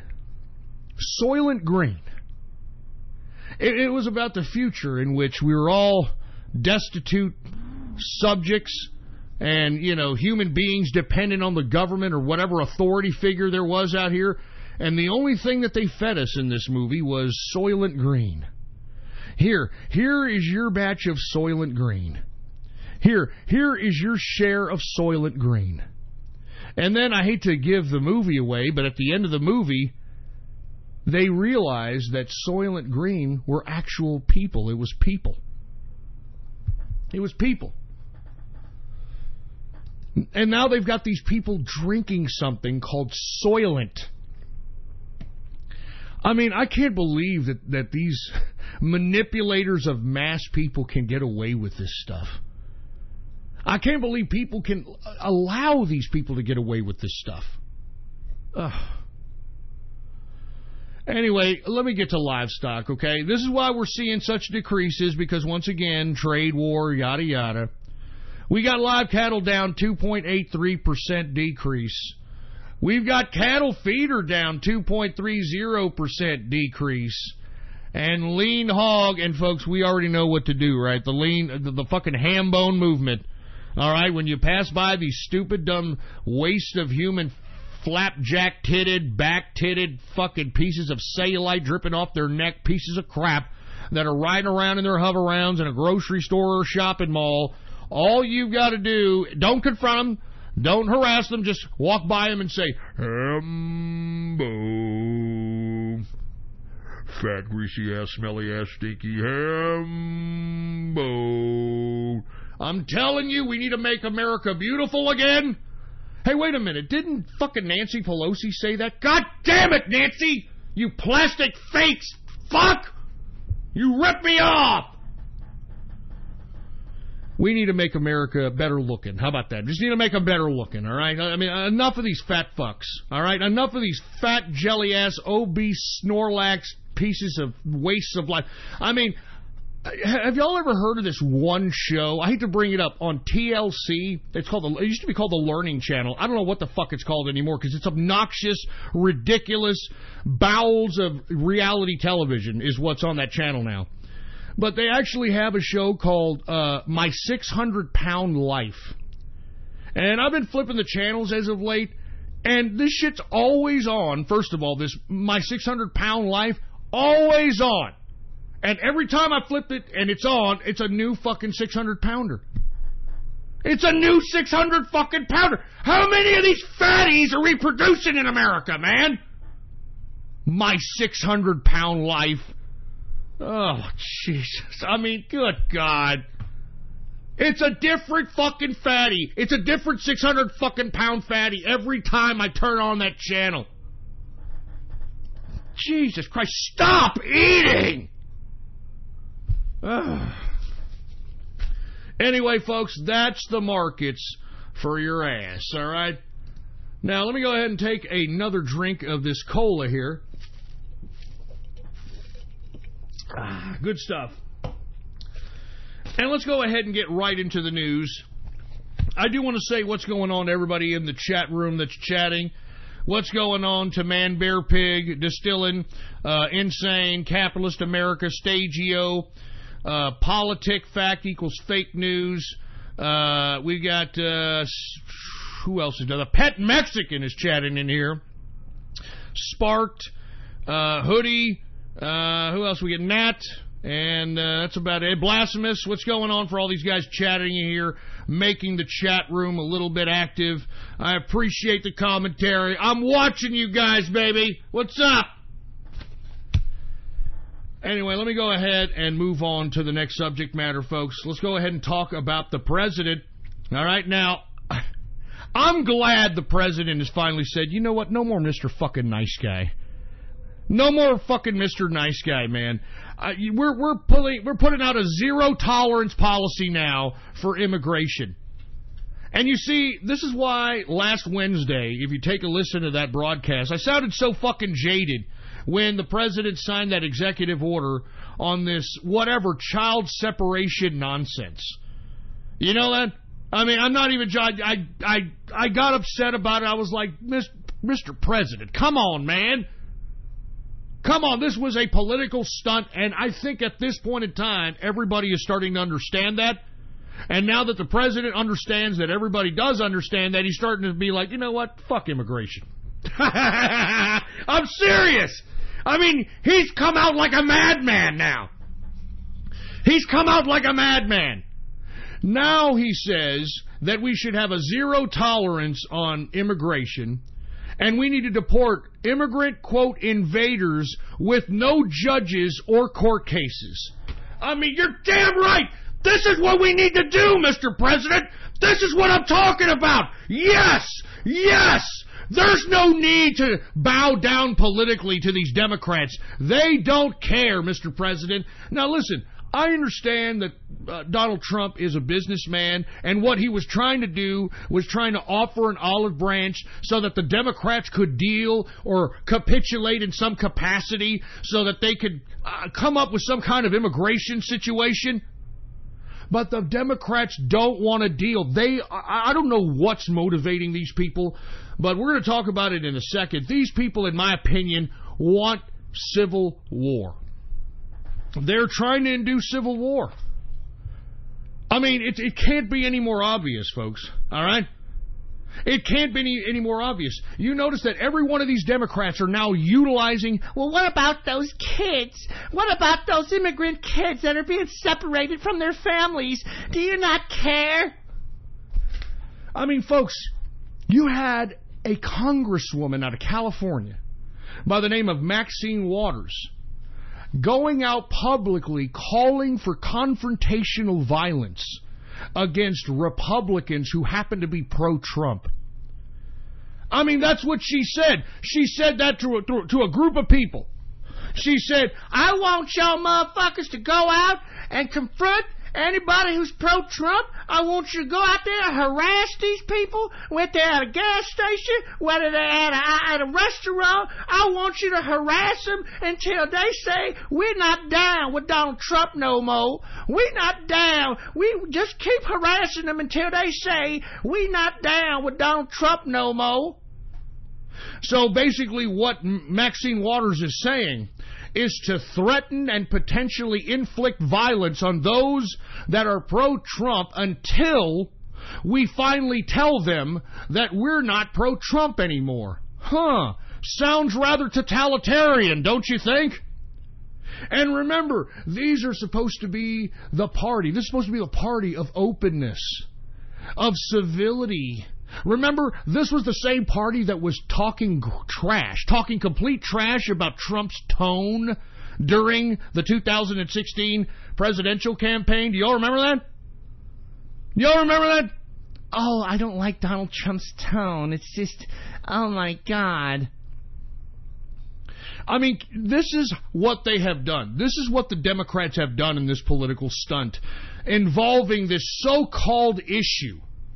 This so-called issue of child separation. This immigrant child separation nonsense. They have made people believe, and of course, this was with the help of their minions in the mainstream media. They have convinced enough people into believing that they now have the moral high ground. Because all they have to do is invoke, oh, what about the children? My kids, baby! What about my kids? I mean, that's all they've got to invoke, and they've got the moral high ground. And what these Democrats are trying to do with this supposed fake moral high ground utilizing immigrant children is to dehumanize people that are pro-Trump, people that are pro-American, people that are patriotic for this country. That is what they are doing at this point in time. These people are trying to start a civil war. I mean, did you read on USA Today? They're already calling it a soft civil war. They're already calling it a soft civil war. I mean, folks, they've already done it. I mean, we had Sarah Huckabee Sanders. She was asked to leave some Virginia shithole called the Red Hen Restaurant. And by the way, folks, the person who owns the Red Hen Restaurant, according to reports, this lady, is Meryl Streep's cousin. Okay? Yeah, Meryl Streep's cousin. And by the way, because the Red Hen Restaurant asked Miss Huckabee Sanders to leave, does that mean me as a business owner now, I can refuse service to gays and lesbians?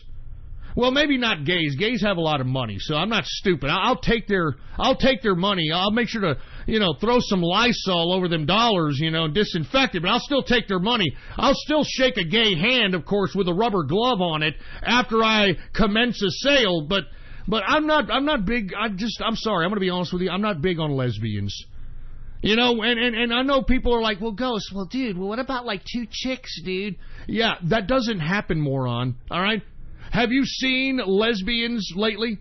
It's either it's a fat, disgusting, bull-nosed bull dyke with some feminine chick, or it's two fat, disgusting bull dykes muff diving each other. And they try to look like men, and they try to act like men. I mean, they dress slovenly. They don't wear any makeup. They smell like shit. They got hairy pits. I mean, the whole 9 yards, man. And yet, I'm supposed to take this serious. Like these lesbos that act like men. Have you ever seen these lesbos that try to dress like men? They look like fucking middle school brats. They look like middle school boys, and it's absolutely obnoxious. Look at what was the last fucking transgendered woman, man? Chaz Bono. Chaz fucking Bono, for Christ's sake. I mean, I'm telling you, folks, I mean, that's my personal, I have that personal prejudice. I don't like lesbians. I can't take them serious. I'm sorry. I mean, the way they present themselves, the way they dress, the way they are, I just can't take them serious. I'm sorry. I can't do it. Now, gays, on the other hand, I want to be honest with you, most gays are working. I mean, every time I've seen some service industry job, they're serving the food, they're at the gift stores, they're at the shops at the mall, they're selling crap, they're selling cars. So, I mean, at least they're out there, they're working for their money, okay? I'm not hating on gays, all right, because I know, they got money. They got money. I mean, I'm a capitalist. But, does this mean now that they discriminated against Sarah Huckabee Sanders? Does that mean that I can just turn away Bull Dykes from my establishments? I just want to know if this is this precedent now. Because if nothing happens to the Red Hen restaurant for asking Sarah Huckabee Sanders to leave, well, then I'm going to kindly ask Bull Dykes to not come into my shops, in my stores. All right? Get out. No Bull Dykes allowed, okay? All right? You look like shit, and it's obnoxious, and I'm not going to take you serious. Like, is this what this means? I mean, does this mean that people don't have to bake gay cakes and, faggot florists and shit like? I mean, we don't have to do this now? I'm just asking. I'm just asking a question. Not to mention, let me explain what the owner of the Red Hen said. She said that she herself, as the owner, didn't make the decision on whether or not to kick out Sarah Huckabee Sanders, that it was her staff, that she had a vote amongst her staff, which are mostly LGBTQ, and it was they that didn't want Sarah Huckabee Sanders in there. I mean, isn't that even more of a hate crime? I mean, isn't that discrimination? Isn't that heterosexual Christian discrimination? I mean, couldn't this be taken to court? I mean, if a damn baker can be taken to court because he doesn't want to make a gay cake, how can the Red Hen not be taken to court for the same damn thing? I mean, can somebody explain that to me? That's stupid. It's absolutely stupid. On top of that, folks, the Department of Homeland Security Secretary Christian Nielsen was harassed while sitting with her family at a Mexican restaurant, with people in the restaurant taunting her, saying, "Shame, shame, shame." That's such a faggot thing to say, you dumb protesting idiot. Shame, shame, shame. And on top of that, they followed her to her home. And they were outside her home, harassing her, yelling, screaming. I mean, give me a freaking break. I mean, I'm not even kidding, man. I mean, this is getting very serious. I mean, the Florida Attorney General, Pam Bondi, harassed at a showing of a movie of the documentary of Mr. Rogers. Oh, my God. The irony in that, huh? I mean, Mr. Rogers must be flipping over in his fucking grave. Remember, he was just this nice guy. It's a beautiful day in my neighborhood. It's a beautiful day in this neighborhood. It's a beautiful day. Would you like to be my neighbor? Yeah, nobody wants to be anybody's neighbor anymore, for Christ's sake. It's a damn fucking civil war going on out here in America, and it's disgusting, and it's being instigated by these Democrats, and they have no shame. No shame. And then Maxine Waters comes out and suggests violent confrontations with anybody who happens to be pro-Trump. This is somebody who's sitting in Congress suggesting this. And when she said this, I was looking at all the talking heads in the morning. And the ones on MSNBC were justifying it. I was looking on Fox News, those that they have on the left to comment or to make some kind of commentary on the left of the political persuasion were justifying it. They were justifying Maxine Waters' call for confrontational violence by suggesting that it's Trump's fault. That it was Trump's fault because, remember, back in the day, he said that he would pay the lawyer fees to anybody who beat somebody up in his rallies. You remember that? Huh? Remember that? Oh, my God. I mean, this is how bad we are going down this rabbit hole, folks. And everybody is critical of me because they say that occasionally my rhetoric can be a little violent. Folks, my rhetoric isn't violent. It's preemptive. We know these people don't fucking like us. We know the left, if they had the opportunity, would put us in fucking re-education camps or execute us. I mean, you have to know this. I mean, just take a look at the vehement hatred they are now openly showing. I mean, you even had Wolf Blitzer today shaking his head when you had not only somebody justifying this kind of violence, but suggesting this kind of violence. And Wolf Blitzer's like, yeah. Folks, you have to realize that this fake news media is a weaponized media. And if anybody is still listening to the mainstream media for their news and information, you are the problem. You are the problem. And as far as I'm concerned, folks, if this is what the Democrats want, if the Democrats want to put this into a violent situation, I think that they're going to completely lose. Because who the hell do they really have? A bunch of Antifa soy boys? Huh? Antifa soy boys, Black Lives Matter? Some of these groups that have, some of the Arab terrorist groups, you know that they're going to use the Arab terrorist groups, right, folks? That's why they're so pro-Iran. That's why they're so pro-Jihadi. And who's going to be on our side? We're going to have every armed American on our side. We're going to have the police on our side. We're going to have the military on our side. We're going to have all the ex-vets on our side. I mean, what are these damn Democrats trying to do? What are they thinking? I mean, if you want my personal opinion, folks, I don't want this type of civil war. I don't want this type of violence. But something needs to be done before all-out, widespread mass violence happens in this country. I mean, and I've said this time and time again, some of these people need to start going to jail for the violence that they're advocating. Why isn't Maxine Waters being investigated by the Secret Service? Why isn't this woman at least not necessarily arrested, but detained for about 24 hours of questioning so that she can explain what exactly she's trying to provoke with these types of public statements, man? I mean, what is she trying to do? What are these Democrats trying to do? And that's why I'm saying, folks, since they're trying to call violence upon us, are we justified in a preemptive strike? Remember, that was the Bush doctrine. Remember, that's what George W. Bush said. We need to hit them first before they hit us. The preemptive strike.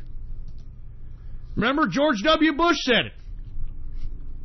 I mean, are we justified now that they said, we're going to make sure we harass you until you make sure that you believe in what we believe in? We're going to force you. We're going to harass you. We're going to violently confront you until you believe what we believe in. That's what the left is doing. That's what the Democrats are doing. That's totalitarianism, folks. All these fucking leftists and these liberals are calling Trump some kind of totalitarian. They are practicing totalitarianism, folks. They are the ones that are taking our country into a chaotic direction. And at this point, if you are a Democrat, there is no other explanation. You are anti-American scum. You are anti-American scum if you are Democrats, and that's just based upon what actions the Democrats and those representing the left of the United States political spectrum have done. It's based on their action. And I'm telling you, man, that's what the Democrats want. And why do they want to take down the country? Let's be honest. Let's be honest. These people are paid by China and the European Union and all these globalists, George Soros, etc. I mean, they're being paid to do this. This is an ideological idea in which they are trying to provoke. And folks, those of us that are Americans, we have to not only be politically aware to understand this, but be prepared. And I think James Wood said it best in a tweet here today. He said, everybody who is pro-Trump, everybody who is on the right wing of the American political spectrum, they need to arm themselves and vote. Do you understand that? Arm yourself and vote. And I'm telling you, arm yourself to the teeth. Because these leftists, these people are out of their minds at this point. Because those of us on the right, even though we're ready, even though those of us would be more than willing to start just taking out one by one leftists as they're coming in like as rabid, savage fucking zombies, like some zombie apocalypse, I don't want to do that. Civilized American people don't want to do that. But what's unfortunate, folks, is that because the other side is willing to go all that direction, we have to be prepared for it. We have to potentially preemptively stop it. And I think people need to realize that we're in that time. That we have enemies within our country that don't like us, that don't like what we stand for, that don't like the American Constitution, that don't like American exceptionalism, that hate this country. And everybody right now that is utilizing this immigrant child separation shit as a means to justify the hatred of us on the right, well then I'd like to ask them a question. And this underscores how anti-American the Democrats are. This underscores how anti-American the liberals in America are. Listen! You've got Democrats and liberals trying to get on a moral soapbox because they're exploiting immigrant children in a policy that has been around since Bush Jr. They have somehow used the media, of course the weaponized media, into somehow make-believing that Trump is responsible for this child separation policy. Okay? Meanwhile, you had Obama's Homeland Security. Remember Jay Johnson, Obama's Department of Homeland Security Secretary? Yeah, Jay Johnson. Remember the guy who almost took over the entire election because of, quote, Russia? Well, Obama's Homeland Security, Jay Johnson, admitted on Fox News Sunday, this past Sunday, with Chris Wallace in an interview, that he freely admits that Obama's administration freely detained children. And it was necessary. Do you hear that? He said it. He said it in an interview this fucking Sunday. Where are the Democrats and the leftists at Jay Johnson's house? Why aren't they at Jay Johnson's house? I'm telling you, folks, these goddamn fucking people are anti-American. They care more about immigrant children than they do about American children. They care more about the welfare of children that aren't even a part of this country than they do about the kids of this country. You know, folks, I don't hear any liberal, Democrat, leftist outcry for the 800,000. Let me repeat that one more fucking time. I don't hear any of the Democrats, the left, or the liberals of America bitch about the 800,000 children that go missing in this fucking country every damn year. Yes, 800,000 children go missing in America every fucking year. Where's the Democrat outcry for that? Where's the Democrat moral high ground for that fucking shit? These are American children! American children! 800,000! 800,000 American children go missing every year! Where are you Democrats now? Where are you Democrats for the 800,000 fucking children that go missing every year? You fucking hypocrites! You all are hypocrites, and you hate this country! You all are trying to demoralize us on the right for immigrant children. Where in the hell are you and your moral and ethical soapbox for the 800,000 children that go missing in this country every fucking year? Oh, they're American children, so who gives a crap, right, Democrats? Huh? Where's your fucking moral soapbox for this shit? You make me sick! You Democrats make me sick! You're anti-American scum! You're anti-American scum! If you want a fucking war, we're ready! We're ready to take your fucking asses on! You want a war? You got it! You fucking got it! You want to sit here and try to demoralize those of us on the right for immigrant fucking children? Well, fuck you! Fuck you, Democrats! Fuck you! 800,000 kids are going missing every fucking year in this goddamn country, and you pieces of shit, you anti-American shit Democrats have the fucking gall? You have the fucking gall to sit here and talk shit to us about some kind of moral authority that you have because of some fucking immigrant children? I'm telling you goddamn Democrats, man, I'm fucking ready. I'm fucking ready. And there are many of us that are fucking ready. If you want to provoke this to this direction, you got another thing coming. That's why the president tweeted out today that be careful what you wish for, Max. Be careful what you wish for, Max. You piece of shit. You anti-American Democrat scum. You're anti-American scum. So what does that mean?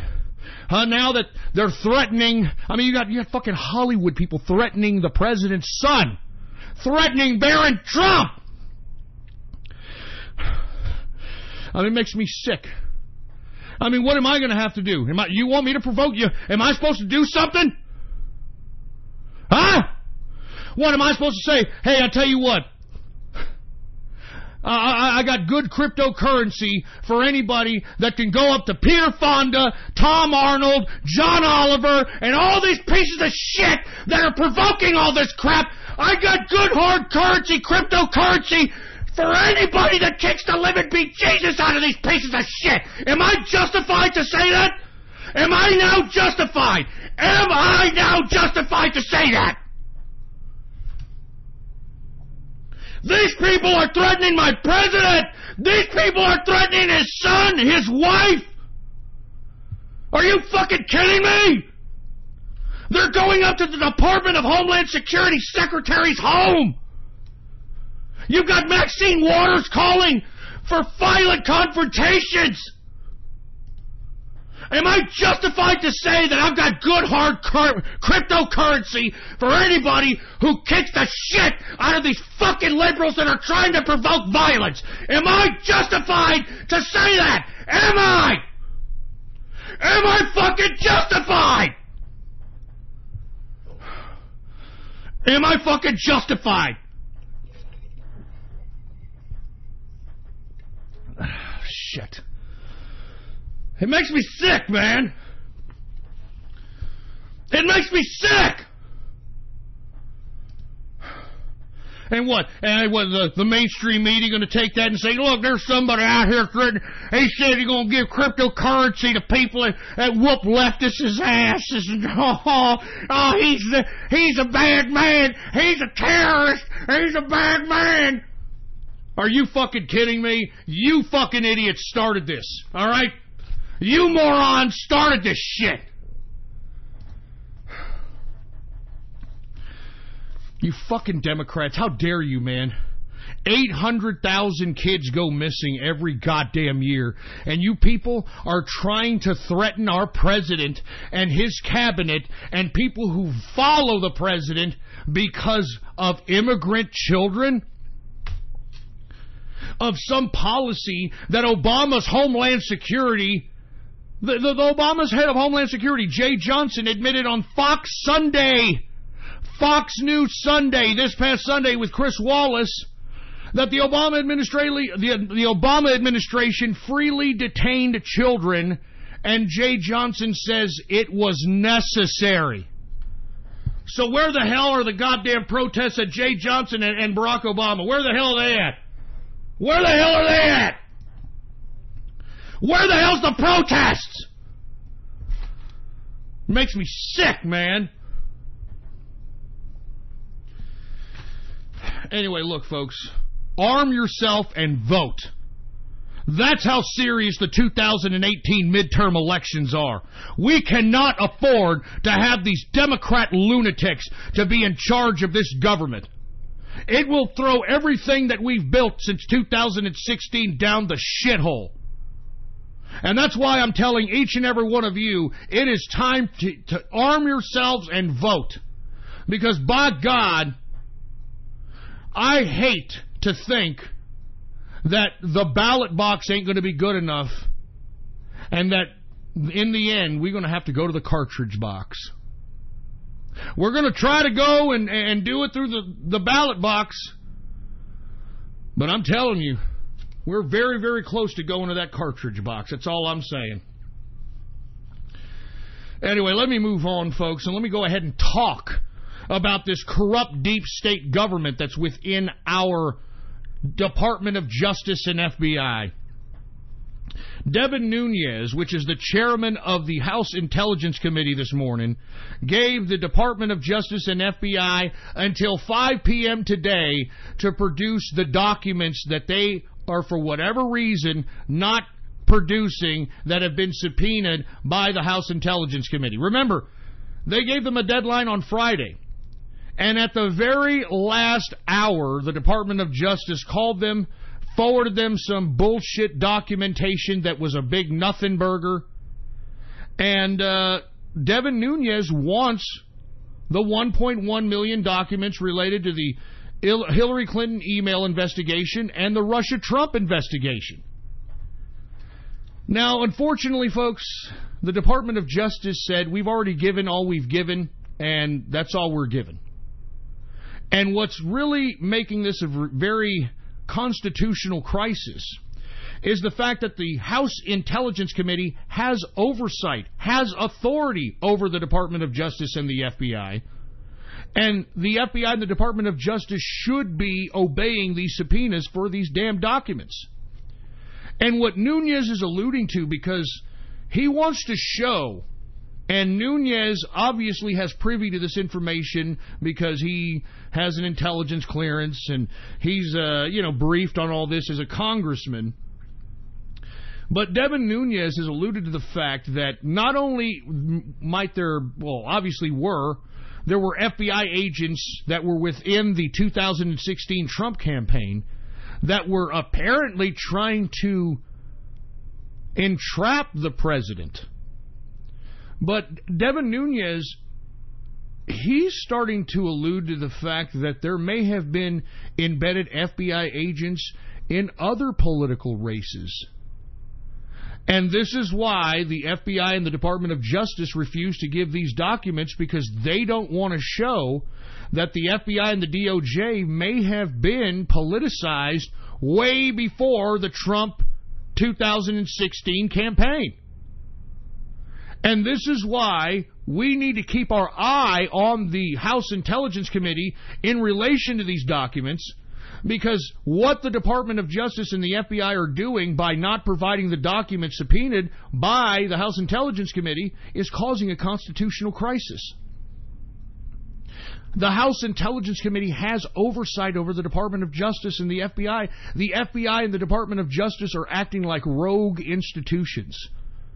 They're acting like rogue institutions that answer to nobody and are above the law. And folks, I mean, the Department of Justice and the FBI are the highest levels of the judicial branch of our government. And this is what Devin Nunes, the chairman of the House Intelligence Committee, and let me tell you, this is an American hero, Devin Nunes. An American fucking hero. But he's alluding to the fact that not only was there FBI agents within the 2016 Trump campaign, there may have been embedded FBI agents in other political races. And Nunes alluded to the fact that that's why the Department of Justice and the FBI refused to give these documents. And if that's the case, folks, then what are we doing? What are we doing here? What is justice if the highest levels of the judicial branch are politically weaponized? How is this justice? Moreover, folks, I hate to keep saying this, but are these people, these characters that are involved in this grand conspiracy, are they too big to jail? Are they too big to jail? Because they're high echelon of Department of Justice and FBI, are these people too big to jail? I keep saying this, folks, because I don't think anybody's going to be held accountable. As sad as that sounds, because look at how the Democrats have got half the country bamboozled in an immigrant child separation policy that they're blaming on Trump that has been around since, I mean, even before goddamn George W. Bush. Janet Reno. As a matter of fact, Janet Reno was the one that took this policy all the way to the courts and won. That's why this policy is implemented, for fuck's sake.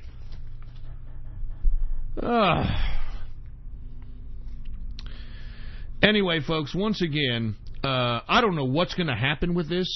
Us as Americans, we need to keep our eyes glued to the House Intelligence Committee because they're the ones that have been trying to get to the bottom of this, and they refuse to give the documents that'll either show or not show that the Department of Justice and FBI did not have agents in Trump's campaign, did or did not have agents in other political campaigns. And it's starting to sound like they did. It's starting to sound like the FBI and the DOJ have been politically weaponized for a long damn time. A long time. Anyway, folks, we are now in the third and final hour of the True Capitalist Radio broadcast. And, of course, I am your host, the man they call Ghost. And once again, folks, I want to thank you very much for tuning in with me. Before we get started, I'd like to remind everybody to please spread this show link around like wildfire and let everybody know that True Capitalist Radio is in effect and in the house, and we are live every Monday, Wednesday, and Friday, 6:30 p.m. Central Standard Time, right here on the official website of the True Capitalist Radio broadcast. And you just type it in your browser. It's this simple. It's that simple. Put it in your browser, ghost.report. That's it. You just type that in your browser, ghost.report. That is the official website of the True Capitalist Radio broadcast. All right, and of course, I'd like for everybody to please follow me on my only social media on the internet, and that's at Gab, folks, all right, gab.ai, gab.ai. And, by the way, you can follow me on there under the name Politics Ghost, okay? All one word, no underscores. Politics Ghost is the name to follow. And by the way, since everybody's being a fucking asshole on Gab, I know there's like 100-something people in my chat room, and yet I can only get 17 people to repost my broadcast or repost or re-gab or like any of my posts, for Christ's sake. So what I'm going to do is I've identified some peeps that always repost, always like, they're always keeping up with the content on there. I'm gonna just randomly ask people in private message who have always been there, reposting, liking the gabs, etc. I'm gonna give you guys some crypto. I'm gonna give you guys some crypto because I mean, you fucking guys that are out there that are just reposting and that are liking the post, and I know who you are, man. You guys keep doing it. You do it because you like the show. You do it because you appreciate the content. You do it because, the fucking information needs to be put right in everybody's face. I've been saying that for a long fucking time, but nobody seems to want to do it. Everybody's like, yeah, Ghost, yeah, we gotta make sure that the fucking information is in everybody's face. I believe you, Ghost. Yay, spaghetti, yay. And nobody fucking does it. So anyway, I know who you are, man, and believe me, I'll get in contact with you, and I'll ask you for your goddamn crypto address, and I'll hook you up with some crypto, man, because let me tell you, thank you guys, okay?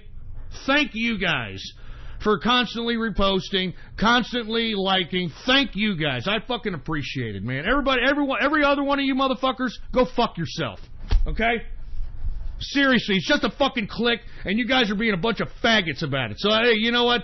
Everybody who did it, I know who you are. I got your names. I got it.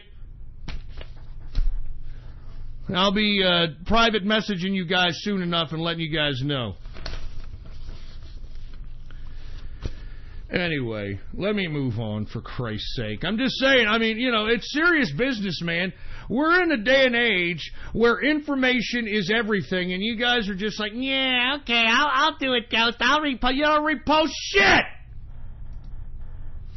I do 3 fucking hours on this broadcast, and I don't take a break! You don't hear me saying, hey, and we'll be right back right after this. I mean, no!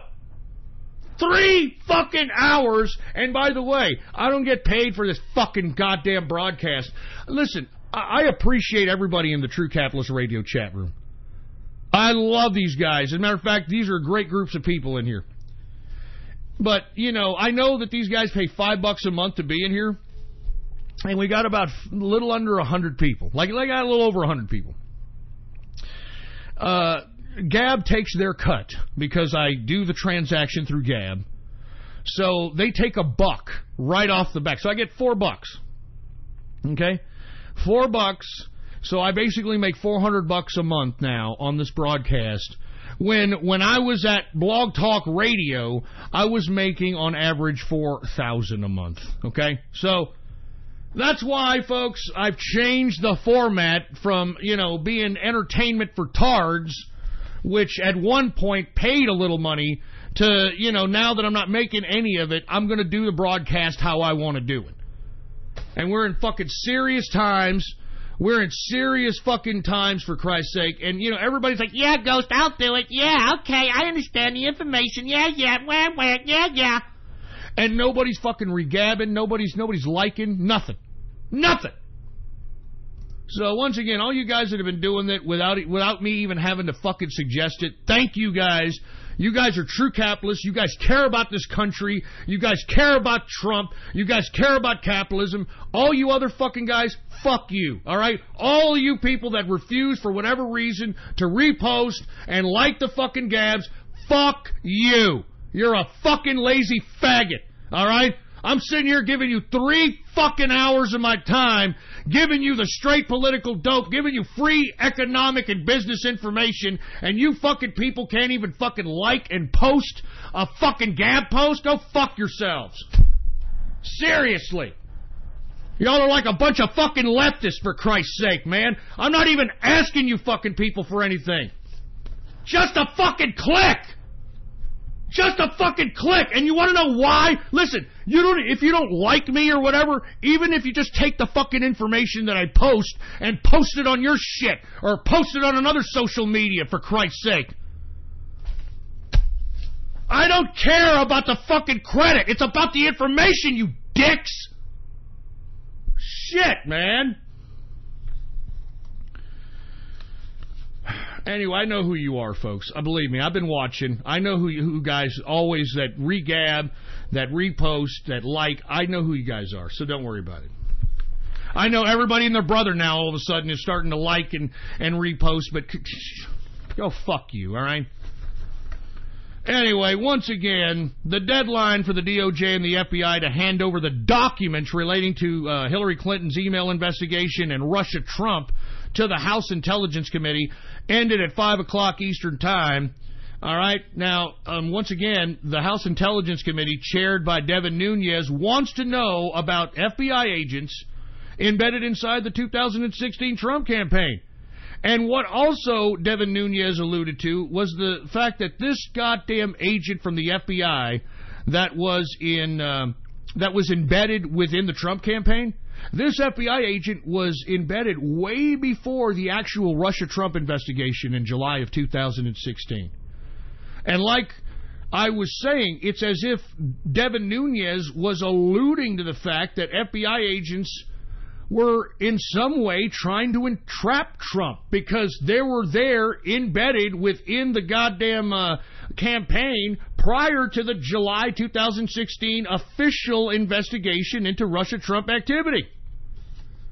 So this puts this whole goddamn Robert Mueller situation, it should put it into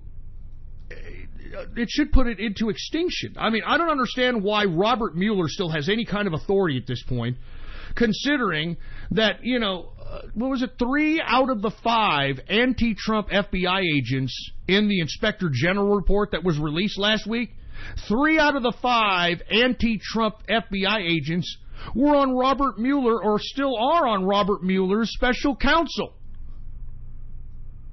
So why is Robert Mueller still able to have all this authority when he himself should be investigated? I completely agree with Giuliani on this one. I completely agree with Giuliani. Giuliani said that we need to investigate Robert Mueller because it's obvious that Robert Mueller had some kind of a vendetta just based on the fact on who he chose in his special counsel. I mean, lest we forget, Peter Strzok, the big-time hardcore FBI agent, the head of counterintelligence at the FBI, lest we forget. That's right. Peter Strzok was head of counterintelligence at the FBI. You know Peter Strzok, the lovebirds, the text messages with that horse-face FBI lawyer, Lisa Page.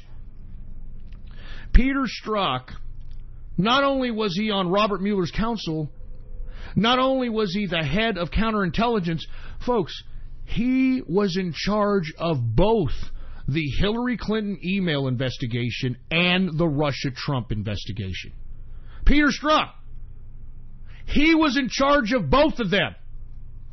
Even when he was texting anti-Trump, viva la resistance type of fucking rhetoric on these text messages with Lisa Page. Now, folks, Peter Strzok, believe it or not, has been subpoenaed by the House Judiciary Committee, and he's supposed to be testifying in front of the House Judiciary Committee on Wednesday. Now, the unfortunate part about Peter Strzok and this testimony that's going to happen this Wednesday in the House Judiciary Committee, it's going to be in a private session. Oh, come on. Oh, come on! According to the House Judiciary Committee Chairman Bob Goodlate, he claims that he wants to, and the people within the House Judiciary Committee want to question Strzok privately because they want to ask him about classified information that he is related to and have questions answered related to those classified pieces of information related to Strzok himself. Now, according to Bob Goodlate, the chairman of the House Judiciary Committee, he says that there will be eventually a public hearing with Peter Strzok. But the one on Wednesday that's going to happen is not going to be public. It is going to be behind closed doors. And I wonder if Peter Strzok, I wonder how he's going to present himself. Because it's almost as if at this point in time that the FBI are trying to indirectly use this moron as the fall guy. Now, it's not to say that he wasn't involved in the conspiracy. It's that they're probably trying to look to Peter Strzok to take the major fall. And if Peter Strzok is smart, under that testimony in closed session, he'll be diming people out in his own FBI and DOJ conspiracy, just so that he can prevent himself from going to jail. Now, lest we forget, the deputy the deputy head of the FBI, was it McCabe? Andrew McCabe. There's so many characters, man, in this fucking conspiracy. Andrew McCabe has already asked for immunity in exchange for testimony. But, he doesn't want to give what he has, and because he doesn't want to give what he has, the people that would be able to have the authority to grant him immunity don't want to grant him immunity. So these guys are very scared that they may or may not have to go to jail. So we shall see. That's why I keep telling everybody that's listening to this broadcast, man, pay attention to the House Intelligence Committee when it comes to Devin Nunes and his subpoena of these documents for the DOJ and the FBI, and keep on the lookout this Wednesday on what the people that are sitting on the House Judiciary Committee say after the interrogation of Peter Strzok on Wednesday. Because apparently they're going to ask him questions that are going to give the Judiciary Committee a better insight on what exactly is going on at the FBI. All right. Anyway, let's continue going, folks. And once again, I do want to underscore that this should end the Robert Mueller investigation, and that Robert Mueller himself should be investigated. He should be investigated. I'm not even kidding around. I mean, this guy has used over 20 million American taxpaying dollars for this witch hunt. And what has he got? He's got a Paul Manafort. He's got a charge on Paul Manafort that stems back 12 years ago, for fuck's sake. What a piece of crap. And by the way, I want to be honest with you. If Paul Manafort's going down for this, how come he's not going after John Podesta and his brother, which did business in the Ukraine at the same time with Paul Manafort? I mean, actually, he helped Paul Manafort in the Ukrainian political situation. How come Podesta isn't being investigated by Robert Mueller or his brother? They didn't put down that they were foreign agents. I doubt that they took all the money that they were paid in consultant fees in the Ukraine and brought it in the United States and paid full taxes on it. But of course, we all know there is two separate justices now, isn't there? If you're a Democrat, you can get away with anything. You can get away with giving classified information on a public server in a bathroom. You can go and have ambassadors killed in Benghazi. You can get away with potential murder with Seth Rich. You can do anything as a Democrat, and you're going to get off scot-free. You're going to have a lackadaisical approach to the investigation by the FBI and an eventual exoneration by the FBI. But if you're on the right, look at Paul Manafort. If you're on the right wing of the political persuasion, they're going to try to send Manafort for life for this stupid charge. For life! I mean, folks, there are child molesters that only get 5 years in prison. And here you've got Robert Mueller trying to send Paul Manafort to jail for life because he didn't register as a foreign agent, meaning that he was representing foreign governments on a governmental level while in the United States, which the Podesta brothers have done and a bunch of other people have done that haven't been charged and thrown into a legal mess as Manafort. And at the same time, supposedly Manafort didn't pay some taxes on some money that he made in the Ukraine over 12 years ago. You know, not even the IRS would go back that far. You know that? The IRS goes back 10 years, that's it. If you ever go into an audit for the IRS, they'll go back 10 years, and that's it. They're not going to go back 12, 15, 20 years. Give me a fucking break.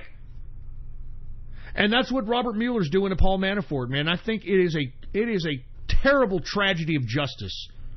A terrible it is complete retribution is what it is. Because like I said, lest we forget, folks, it was the time when Trump brought in Paul Manafort is when Trump won the delegates so that he could become the nominee for the GOP for president. Remember that? And I've said this time and time again. Remember, Manafort's been playing this political consultant game for like 40 years. 40 years. You don't think this guy knows where the bodies are buried? You don't think that, his political gamery... remember, him and Roger Stone are business partners, man. And, Roger Stone, his terminology, I love his saying, hey, politics ain't beanbag. And, I personally believe that Manafort kind of forced the hand of the GOP and forced them to nominate Donald Trump. And that's what Manafort did. And I think that he's being paid back by the deep state because of it. I genuinely believe that's why Manafort's being harassed legally in this capacity. And I hope that Donald Trump pardons him, man, because he or Michael Flynn or any of these people that got wrapped up in Mueller's bullshit witch hunt don't deserve the type of crap that has been inflicted upon them, man. It is not right. It is not right.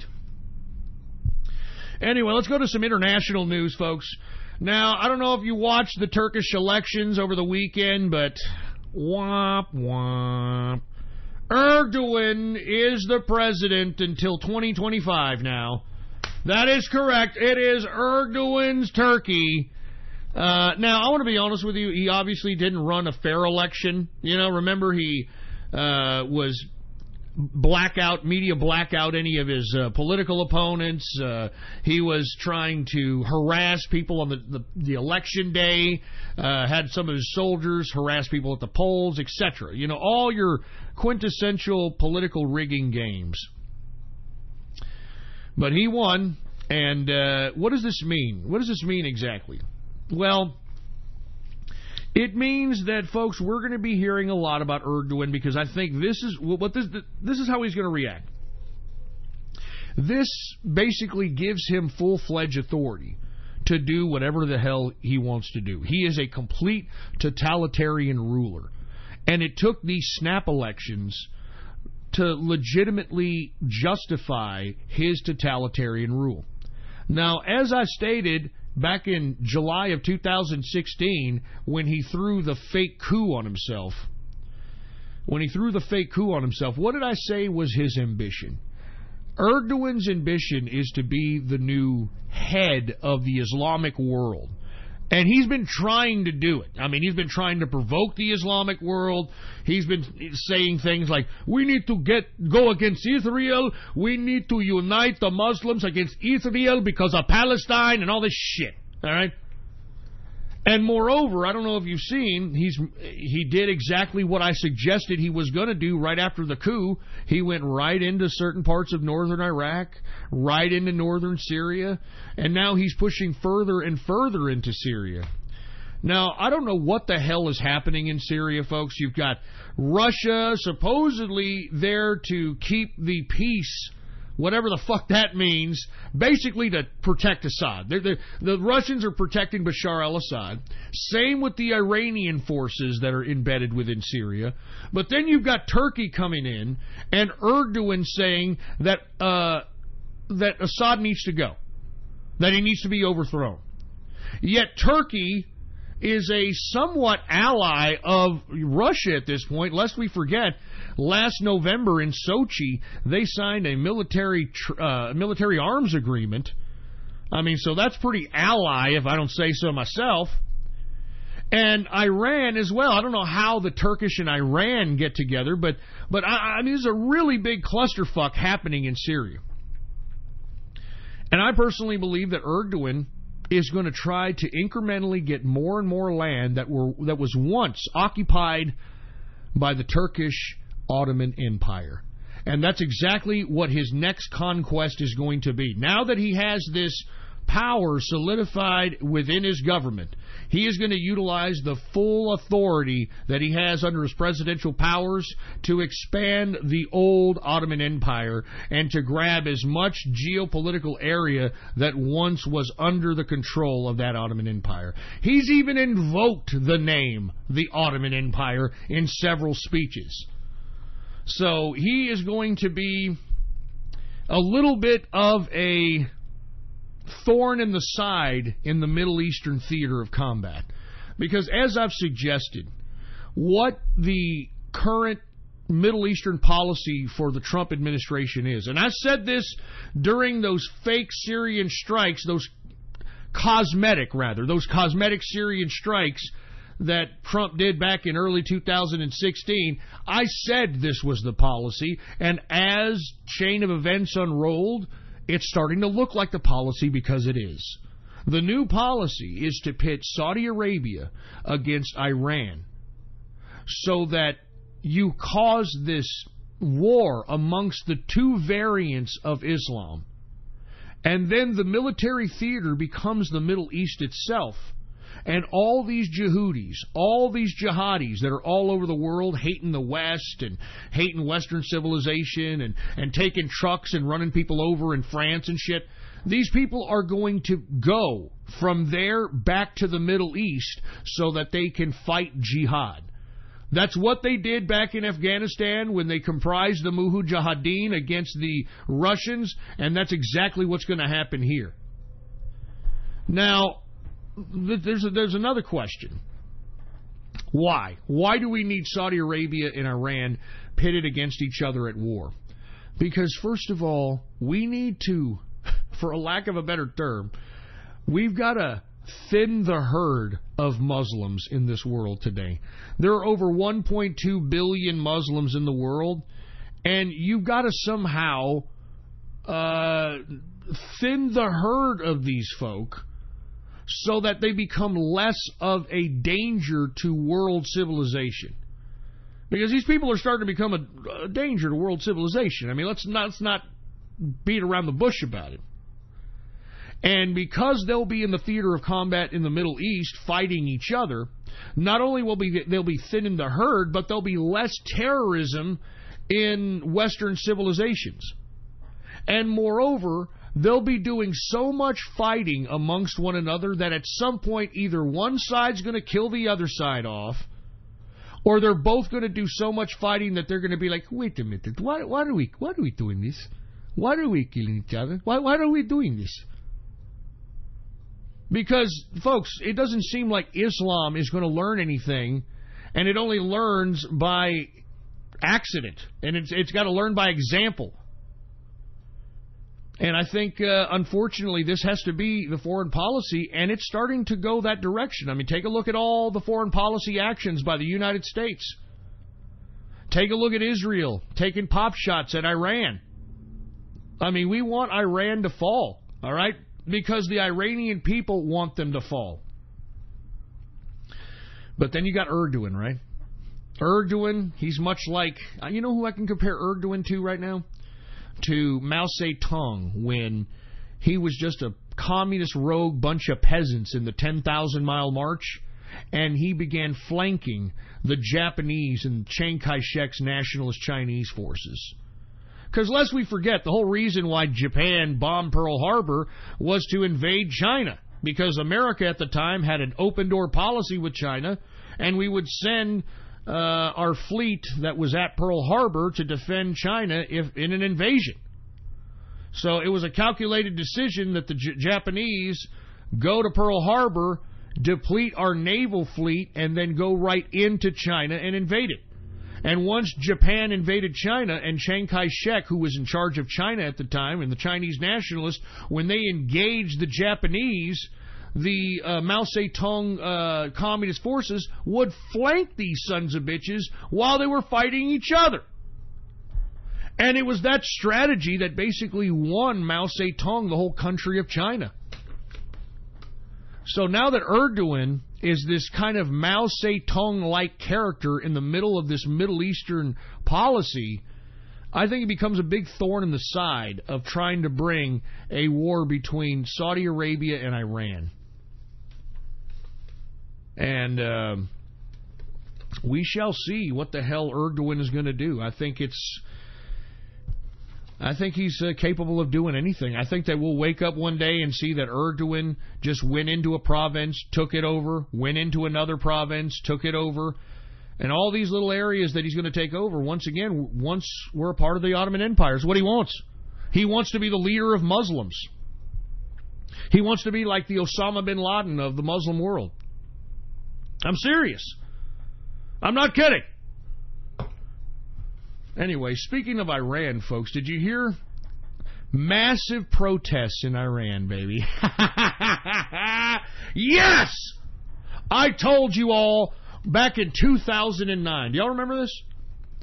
Back during the 2009 Iranian Revolution, which I aided, by the way. I don't want to go through the whole story, but I used to belong to this one Pal Talk voice chat community back in the early 2000s. And back then, I don't know what it was, but Iranians were all over that voice chat community. And, you know, there were some smart Iranians, man. They knew how to speak English. You know, they knew foreign relations. They knew how to talk. We communicated very nicely. And they used Pal Talk to organize their protest in the revolution of 2009. And I aided in many, I don't want to discuss what I did, but I aided in some capacities. And as a result, they anticipated, this was their anticipation, that they were going to all massively protest. And once Iran started killing them, they figured, just like the kids at Tiananmen Square in China in 1989, they figured that once there was so many of them dead, that the international community would come in and stop the violence. Like some UN or some forces, you know, comprised of Western forces, were going to come in and stop the violence. And you know what? They were, unfortunately, very, very wrong.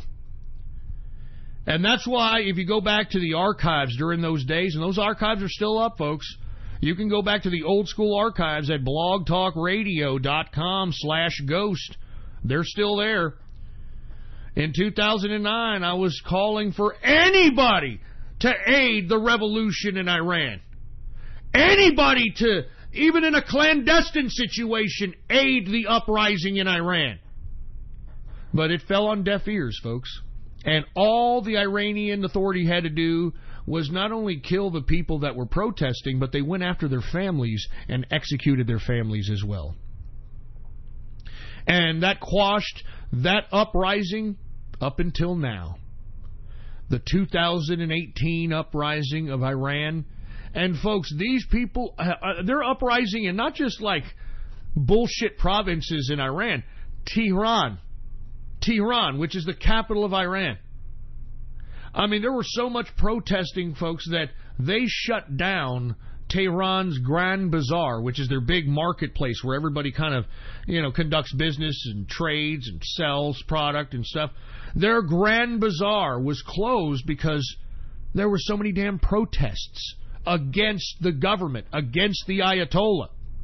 They are tired. I've been saying this since 2009, man. The Iranian people want to have nothing to do with this ridiculous theocracy that's being ran by this old prostate-infected bastard, the Ayatollah. I mean, why do you think they call the Ayatollah the supreme leader? Because he has the last say-so in anything his little government, which is nothing more than a puppet government of his anyway, than the government says. I'm telling you, man, these people do not want to be a part of this. They do not want to be a part of any of this fundamentalist, jihadist, Islamic crap. They don't want it. As a matter of fact, most Iranians want westernization. They love Western civilization. They love Western fashion. They love pop culture of America. That's what they want to be. That's why they're protesting. That's why they're uprising right now, and it's beautiful. It's beautiful. What did I tell Iran? Was it last week or a couple of weeks ago? I said, Iran, let me tell you something. You better deal with Donald Trump. And you better tell us what you know and what you have over the Obama administration and these Euro cucks. And tell us why they paid you off. Why did they pay you $250 billion for supposedly halting your nuclear ambitions? What were you actually being really paid off to do? And I warned Iran that if you don't make a deal with Donald Trump, if you don't capitulate, if you don't send representatives and bow to Donald Trump, your little fucking Iranian revolution that rose in the late 70s is going to be another blip in the history of time. Because I'm telling you, you all are, you're on borrowed time right now. The government of Iran is on borrowed fucking time because their people don't want them. Israel's ready to take pop shots at them. I mean, you've got Saudi Arabia ready to take pop shots at them. United States ready. Everybody's ready. It's up to Iran, man. And as a matter of fact, folks, the Iranian protesters, did you hear what they were, or did you read, I should say, did you read what they were shouting in protest? Death to Palestine. I'm not joking! That's what the Iranian protesters in Iran were screaming during these protests today. Death to Palestine! Death to Palestine! Are you kidding? You want to know why, folks? Because they don't want to live like Palestine, man. I mean, the Iranians are smart people. They realize that the Palestinians, for whatever reason, want to continue to play this perpetual death reel. They want to continue to portray themselves as being murdered and slaughtered, and when they're the ones provoking, man. I mean, look at the border. You know, I find it funny that you've got these Democrats here pissing and moaning, getting on moral high grounds because of immigrant child separation, even though, once again, there's 800,000 children that go missing every year. I find it funny that no one's talking about Israel's border policy. You know what Israel's doing? They're just fucking shooting these people indiscriminately as they, like, massively try to run and kind of ambush the border. And what Hamas is doing and what the Palestinians are purposely doing, they're putting women and children at the front of this massive charge at the border so that they can be the first one shot and killed, so they can put a camera there and say, you see, look at what Israel did. They killed children, they killed the women, they killed everybody, they're monsters, all this shit. And you know what? People have finally gotten tired of it, man. I mean, you people have cried wolf too long, Palestine. I mean, why is it that the men of Palestine, for whatever reason, just can't be like, all right, look, we're occupied, whatever. Why don't we clean up our act? Why don't we use all the muscle we have in the men population of this country and rebuild this country? Whatever resources we have, let's pull it together and let's rebuild this country. Let's show the world that we really are occupied and that we're civilized people, that we're not violent people, that we're peaceful people. No, they have not done that. They've been doing this same game for over 40 years. This same game of throwing women and children at the front, making sure they're sacrificed first, putting their dead bodies on the camera and saying, oh, look at what Israel did, look at Israel. And people have gotten tired of it. I mean, hence the Iranian protesters in Iran protesting the Ayatollah saying death to Palestine. Why would they be saying death to Palestine, folks? Because they know that the entire Arab world utilizes Palestine as some sort of moral soapbox. And it's about time that we stop doing this, because that's all they are. They're not trying to better themselves. As a matter of fact, I hate to keep reiterating this, but I remember in 1997 in Camp David when Bill Clinton tried to get Ehud Barak and Yasser Arafat. Ehud Barak was the prime minister of Israel at the time, and Yasser Arafat was the leader of Palestine. He got them both in Camp David, and Ehud Barak was willing to go back to pre-1967 borders. And Yasser Arafat said no. And you will never get a deal that generous from the Jews again. Ever. Ever. And that just proves to you that for whatever reason, Palestine doesn't want peace. They like this perpetual war. They like being like this Munchausen by proxy country. They like it. They like doing this. I don't get it.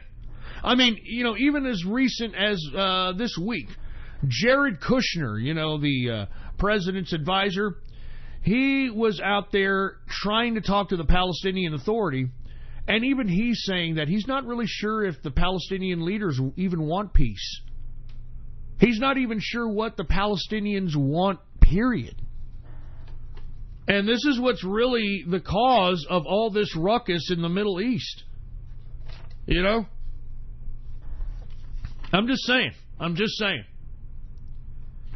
Anyway, once again, massive protests in Iran. Protests shut down the Grand Bazaar in Tehran. And Iranian protesters shouting death to Palestine. I mean, like I said, if Israel wanted to, they could go and invade Iran right now. They could invade Iran. And look, Iran wouldn't be able to protect itself. Iran's power is in these satellite terrorist groups that they fund, like Hezbollah in Lebanon, like the Houthis in Yemen, like the folks that they're out there helping in Syria, etc. That's where their power is. I mean, they have no power to protect their borders and their country. They're too busy trying to suppress their own people to be able to fight off any invading force. I think they're ripe for invasion, Iran. I think they're ripe for invasion. Now, whether or not Israel's going to do it or not, I mean, who knows? But let me tell you, Iran is not as strong as they claim they are. And just take a look at their domestic home front and how their people don't want to live under their authority anymore. That should show you everything. That should show you every goddamn thing. Anyway, let me move on to the next subject. North Korea. Let's go back to North Korea because these fucking mainstream media ass clowns continue to undermine what the president has done in this North Korean summit. He has done what no president has done in 70 years, and I think that Kim Jong-un is committed. I mean, as I stated, man, President Trump didn't capitulate to anything. I mean, all he did was meet with Kim Jong-un, and that's it. He just met with him. He got hostages back. And I'm not talking about the hostages that came back alive. He got 250 remains of people. 250 people's remains, American soldiers that were there in Korea. Getting their remains back, bringing them back home. We never forget. We're bringing them back home. On top of that, folks, you've got Kim Jong-un signing a commitment for denuclearization. On top of that, folks, today it is reported that all the anti-U.S. souvenirs, all the posters that are anti-American are disappearing in North Korea in the wake of the Trump-Kim summit. Winning! Come on, man! I'm telling you, I genuinely believe now that we're going to see peace in North Korea and South Korea. But is the mainstream media focusing on this, folks? No. They're downplaying it. They're actually trying to sour it. They're trying to ruin it. And that's just proof, once again, that this mainstream media and the Democrats are anti-American. If it benefits America and makes America safe, why not embrace it and say, well, you know what? I hate Trump, but I'm glad he did this, and I'm glad that we're no longer under nuclear threats. Remember, everybody thought, oh, Trump's going to start a nuclear war. He's tweeting my big button. He was posturing. Do you understand? He understands how Asians think. They're big on honor. They're big on respect. He gets it. How come all you people that were crying about a potential nuclear war happening with Trump's diplomacy with Kim, where are you at now? Now that there is no more threat of nuclear war, where are you all now? Where are you all now? You just hate this president and you hate this country. Just admit it, Democrats. Just admit it, mainstream media. You hate this country. Just fucking admit it. Once again, folks, North Korea's anti-United States souvenirs, anti-American posters are disappearing in North Korea in wake of the Trump-Kim summit, baby. I mean, come on, man. I mean, do you understand? The Democrats always prided themselves on being the diplomatic party. Oh, we talk before we go to war. And here you have Trump going above and beyond diplomacy. Above and beyond diplomacy. And you know what's really sad about all this as well, folks? That Kim Jong-un has given Donald Trump more respect than our so-called allies who have been sitting here trying to be obstinate against our new policy of Make America Great Again. They won't even go to the negotiating table once again to renegotiate trade deals. Our allies, the EU, Canada, Mexico, these are our allies, right? Give me a fucking break. And the thing about negotiating the trade deals, we don't even want an even keel trade deal. I mean, we're just asking, look, let's cut some off the top, baby, all right?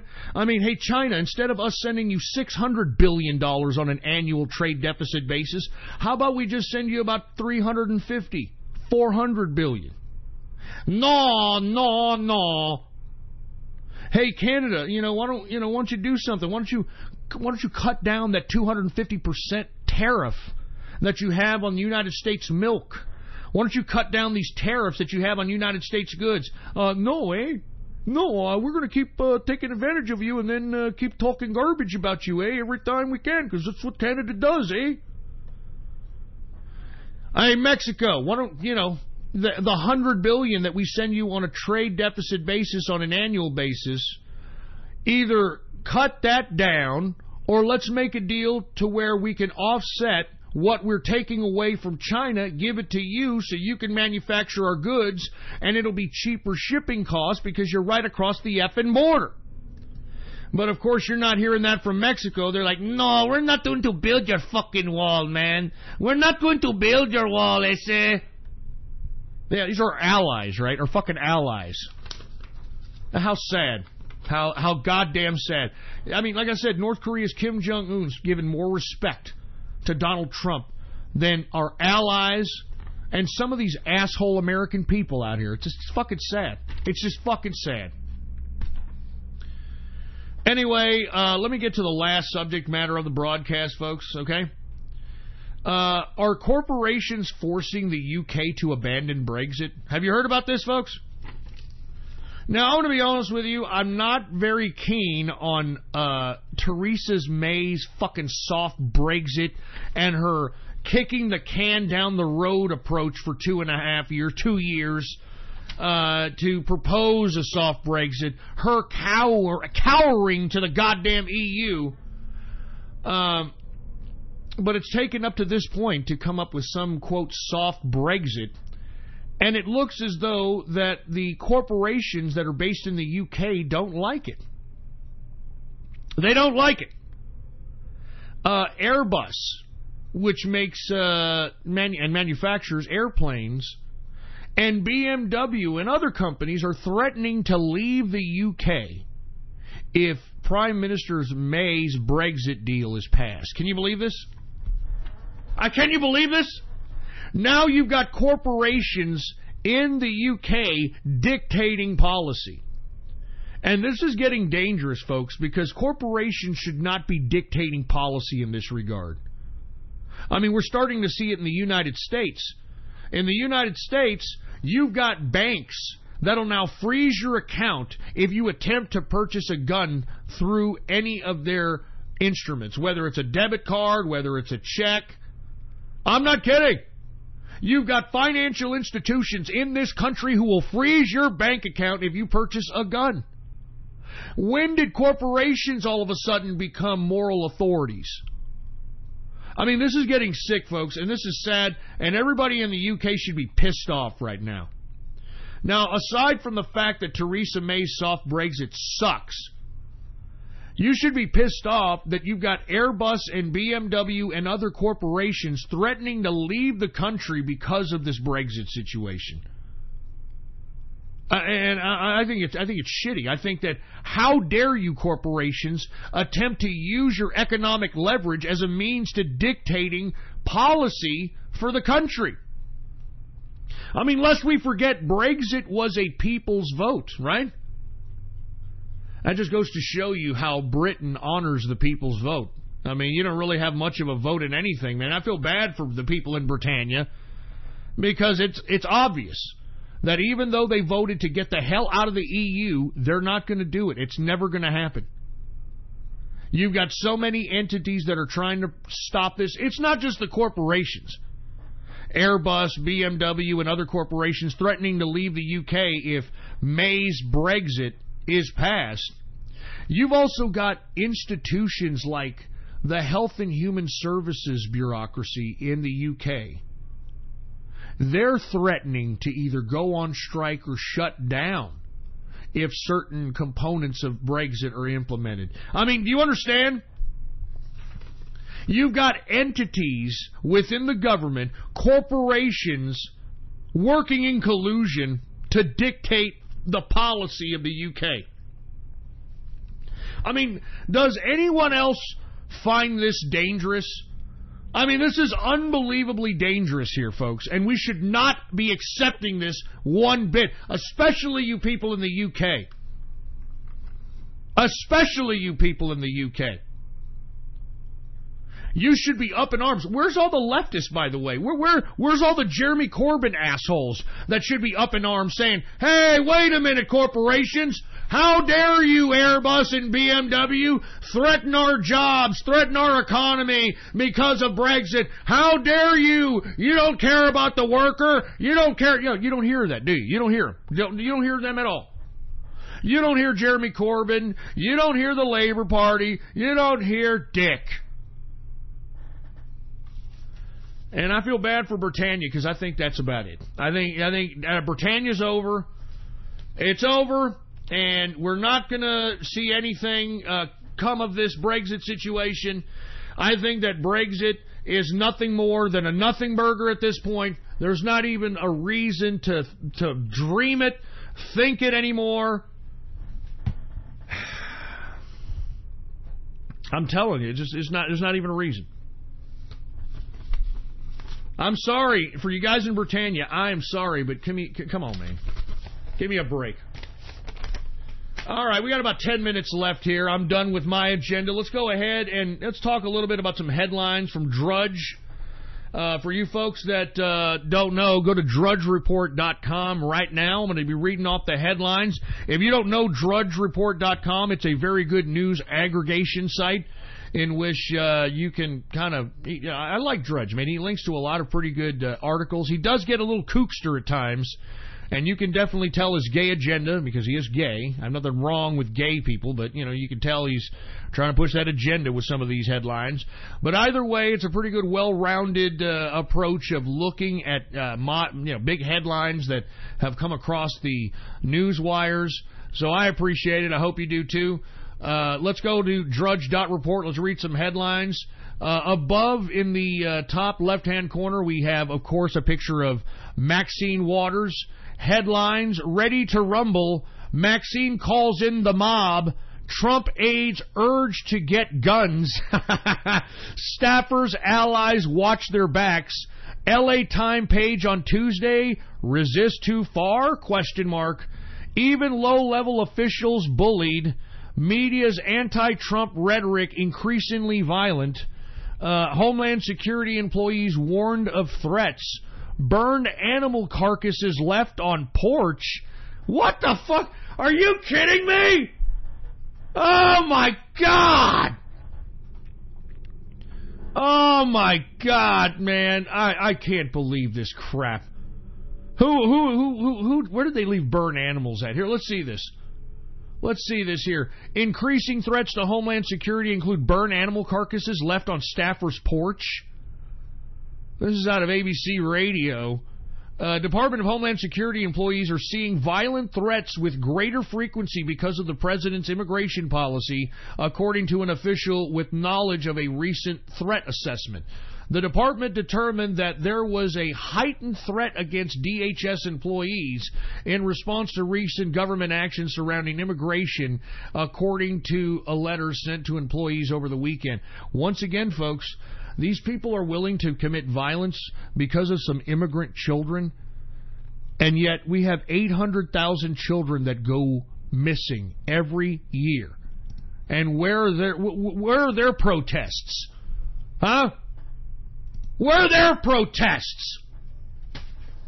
Give me a fucking break. They're leaving dead animals on DHS members' doorsteps, for Christ's sake. Hey, man, why aren't we here? Why isn't there a group of right-wing radicals out here that aren't harassing these people? I'm not kidding, man. Why are we doing the same garbage? I mean, where are the Charles Bronsons of the right? I'm not even kidding around, man. Where are the Charlie Bronsons out here of the right wing? Because I guarantee you, okay, once, some of these morons that are advocating violence, okay, once one of these leftists that are advocating violence ends up in a puddle of his own blood and piss, all of a sudden people are going to stop advocating violence. Do you understand? I mean, these leftists, they like to talk. But once they're, bludgeoned and, one of them ends up in a puddle of their own blood and piss, all of a sudden it's like, no, look, they're being violent towards us, even though we're the ones instigating civil unrest, even though we're instigating the Civil War. Man, where are our right-wing Charlie Bronsons? Please, man. Please, anybody. You'd be considered heroes. You'd be considered heroes. That's all I'm saying, man. Anyway, let me move on, all right? Let's go to the next. This is the headline on Drudge. NSA, National Security Agency skyscrapers across the USA revealed. What the hell is this? This is The Intercept. As a matter of fact, The Intercept, I don't know where they get some of their stories, man. They get some pretty good stories, to say the least. All right, here it is. The NSA's hidden spy hubs in 8 cities. This is written by Ryan Gallagher and Henrik Moltke. The secrets are hidden behind fortified walls in cities across the United States, inside towering, windowless skyscrapers and fortresses like concrete structures that were built to withstand earthquakes and even nuclear attacks. Thousands of people pass by the buildings each day and rarely give them a second glance because their function is not publicly known. They're an integral part of one of the world's largest telecommunication networks, and they are also linked to the controversial National Security Agency program. In Atlanta, Chicago, Dallas, Los Angeles, New York, San Francisco, Seattle, Washington, D.C., in each of these cities, the publication Intercept has identified an AT&T facility containing networking equipment that transports large quantities of internet traffic across the United States and the world. A body of evidence, including classified NSA documents, public records, and interviews with several former AT&T employees, indicate that the buildings are central to an NSA spying initiative that has for years monitored billions of emails, phone calls, and online chats passed across U.S. territory. Oh, isn't that great? Isn't that great? I mean, here we are. I mean, we've got terrorism all over the United States coming at us, and yet United States citizens are the biggest suspects. I hope that they have these freaked out leftists. I hope they have them on a list somewhere, because, I mean, how they're able to threaten the president, threaten the president's wife, threaten the president's son, and nothing happened to these people, I just think is a tragedy. I think it's a damn tragedy, and it's a damn shame. Jesus Christ. Who else do we have here? Look, I'm gonna go ahead and skip around here. I got about 2 minutes. Let me look for the best. Oh, yeah, here it is. Out of the New Yorker, Barack Obama. Where are you? Where are you, Barack Obama? The most popular American president, whose legacy is the primary target of Donald Trump, has, for now, virtually disappeared from public life. That's because he's too busy. Did you see that one photo purported to be Barack Obama? He's dressed in like some kind of a demon drag queen outfit. Have you seen this? I'm not joking. This has been going around the internet, He's got like some kind of mask with some kind of. He looks like a drag queen with the devil horns on, and I mean, I'm not even kidding around. That's what he's doing. He's probably out there pause-holing. Are you kidding me? I mean, you don't see him and Michelle Obama together no more. All right. I mean, it looks like he already broke up with that tranny. You know, he doesn't want to be in public life anymore. Are you kidding me? He already committed all his psychopathic Manchurian candidate activity. All right, he wants to go back. He wants to start pause-holing. He wants to go back to the down low brother stuff that he was practicing in Jeremiah Wright's church. Oh, y'all don't know about that?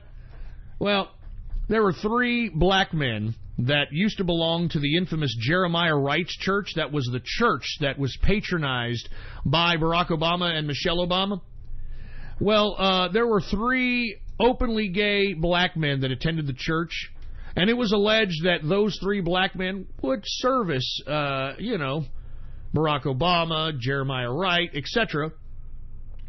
And right before Barack Obama was going to announce his presidency, these 3 black gay brothers ended up dead. I'm not joking. You can look all this up for yourself.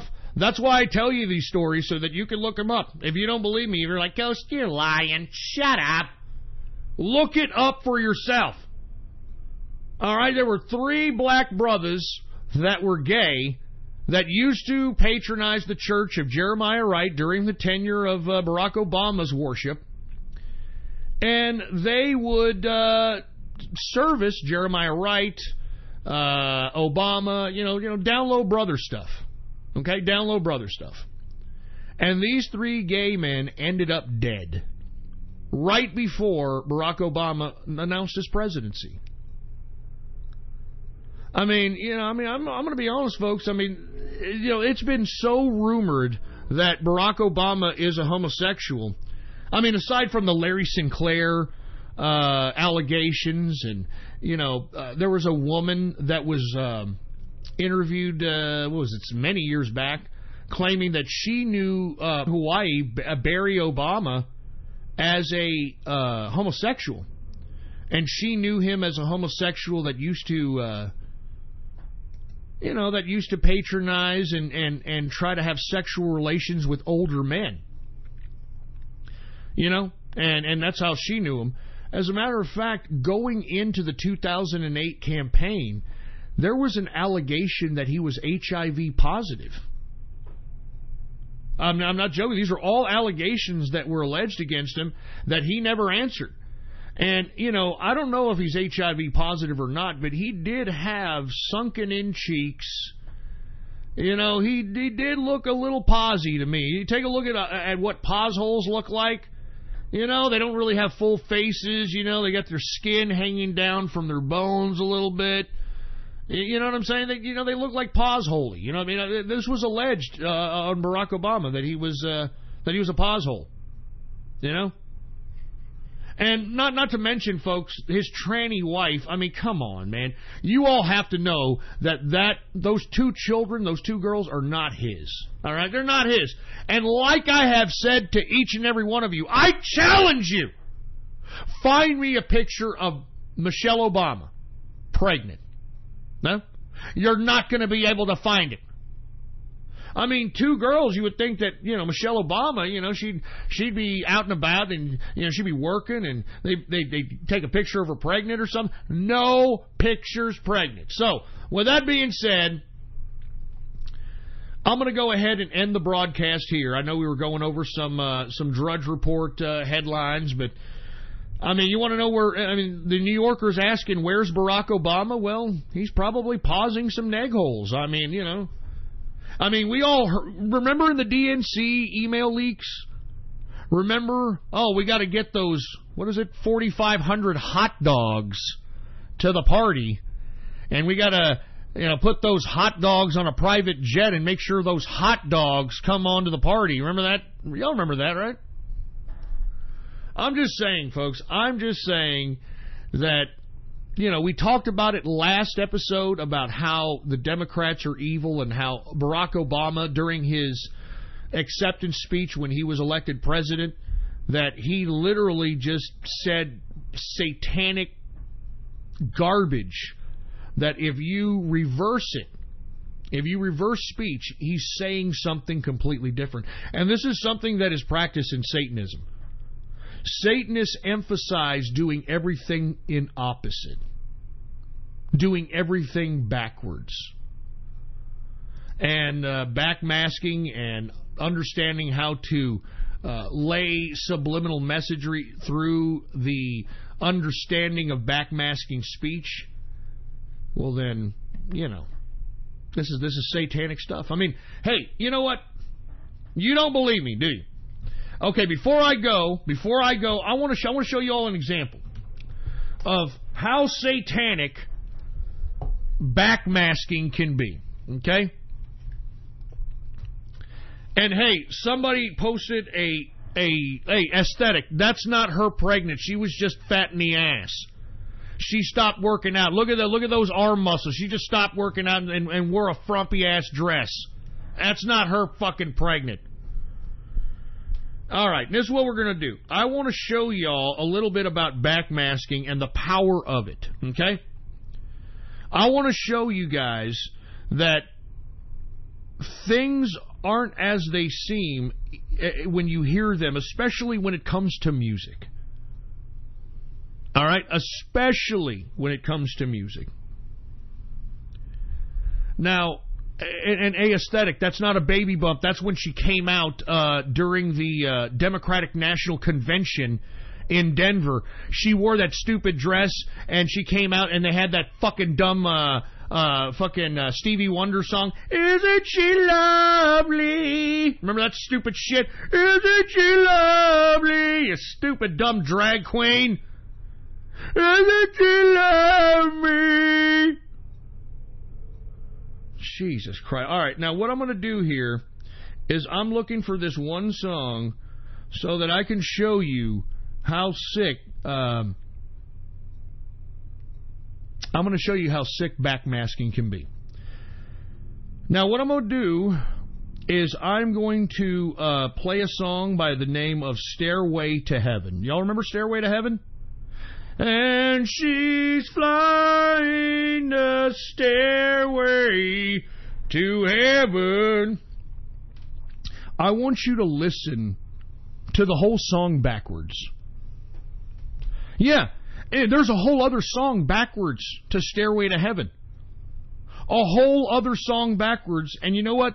Fair use, guys. Fair use. I am critical of this song. I am criticizing this song, and I am, I'm using this song as an example. So, fair use, motherfuckers. Here is, and we're going to go ahead. Stairway to Heaven, Led Zeppelin. Everybody knows that song. It's the infamous, oh, dude, Stairway, dude. And she's flying a stairway to heaven. Let's listen to it backwards, shall we? Let's go ahead and put it on right now. Let's see how it looks backwards. Let's hear how it sounds backwards, huh? Here we go.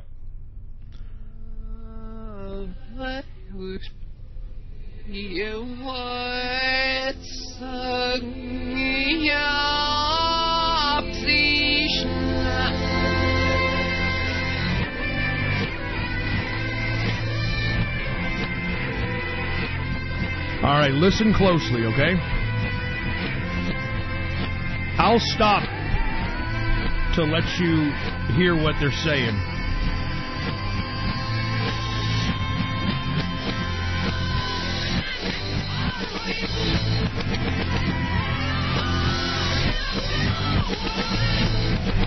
All right, right there it says, hold on a second. It says, all arriving, damn it, hold on.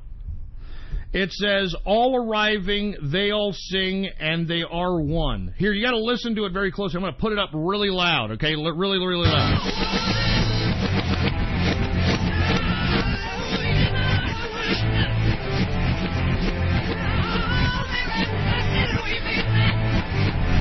Okay, it says, shall I loathe you now, parishioner, or he is him, Christian within me?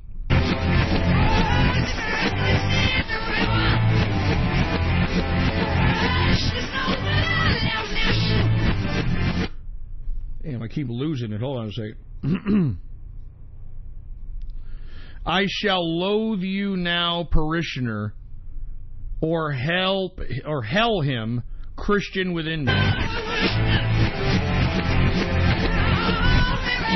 Here, you know what? Instead of doing the whole fucking song, let me get to the song where he talks about Satan. Okay, here's where he talks about Satan. Let's go ahead and listen to it.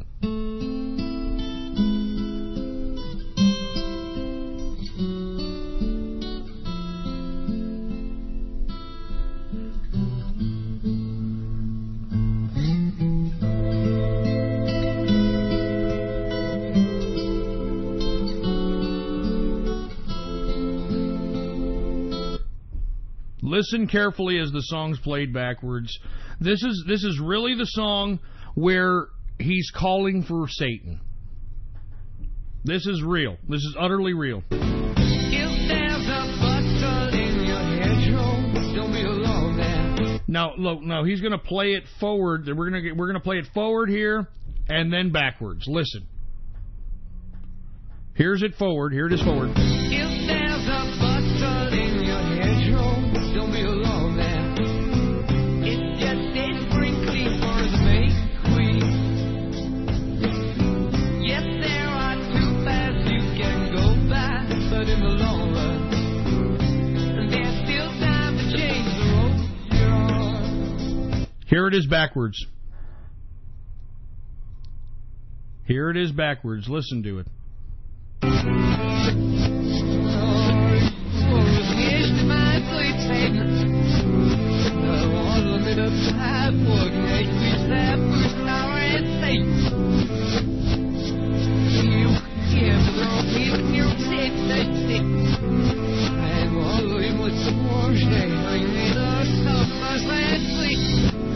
All right, in that it says, so here's to my sweet Satan, the ones whose little path would make me sad, whose power is Satan. He'll give you 666. There was a little tool shed where he made us suffer, sad Satan. Now that is in the song Stairway to Heaven. Now the only reason that I played that here at the end of this broadcast is to show you that there's a reason why these fucking people on the left are so lunatics. They're sociopaths. They're psychopaths. They're crazy. Is because I don't believe that they're in their own frame of mind. I think that they are under a spell that these liberals and these Democrats have been putting in people's heads, and that's why no matter how that you try to pose a debate or any kind of subject, even if you show them facts, even if you show them wrong, they won't believe it. And that takes a certain type of hypnosis, a spell, something, right? I'm telling you, everything, you're going to find out that there's a lot of things in the backmasking of things that are liberal. And you have to open up your mind, guys. You have to realize that according to quantum physics, all this around us doesn't exist. According to the atomized interpretation of quantum physics, there is nothing around us. There is nothing but empty space and us. And the only thing that makes anything real is our senses. Our senses to feel. Our senses to look. Our senses to hear. Our senses to smell. Our senses to taste. This is the only thing that makes reality to us. But according to quantum physics, all this doesn't exist. All this doesn't exist. All right? All this does not exist. It's just empty space and you. So, if we can only interpret what we can see with our senses, does it make sense that there could be something all around us that we can't see, we can't hear, we can't feel, we can't taste, we can't touch, we can't smell? I mean, I'm just asking. Because if you don't believe it, if you think that we're nothing more than bacteria on a rock, then the devil is already won in your soul. Because if you don't believe that there is a spiritual component to everything that's all around us, then you haven't been very observant. I mean, take a look at all these people that are in power today. They worship the darkest of dark. All right? They worship the darkest of dark. I mean, take a look at that opening of that one tunnel in Switzerland. Y'all remember that tunnel in Switzerland? They gave that big, humongous satanic ceremony to honor the tunnel. It's one of the largest tunnels ever built, underground tunnel ever built for a railway. And I think, 5 or 6 people died in the making of that tunnel. And if you take a look at the festivities in the grand opening of that tunnel, all of the EU was there to spectate this satanic fucking ritual. And I'm going to leave you with this. When I get off of here, I will gab the video in question of what I'm talking about. But I'm going to leave you with this. If you all think what I'm saying is crazy, if you all think what I'm saying is ridiculous, well then why are these people believing this? Why are these people even embracing this? Why are these people patronizing satanic rituals? I mean, it even said in the DNC email leaks, that you had staffers and Hillary people sacrificing chickens to Moloch. And for all those that don't know Moloch, folks, Moloch is a deity that is represented by an owl, in which you sacrifice your children to so that you can advance yourself. And I'll leave you with one more thing. I don't mean to bring up Alex Jones, but Alex Jones exposed something called the Bohemian Grove back in the early 2000s. And one of the rituals that Alex Jones exposed in the Bohemian Grove was something called the cremation of care. The cremation of care, okay? And in the cremation of care, all these people that were patronizing the Bohemian Grove, which are the elites of political, military, and economic America, these folks are praising a deity of Moloch. And what they're representing in that little cremation of care, they are cremating, they are burning in effigy a human being so that they burn their care away from the world. So they have no care.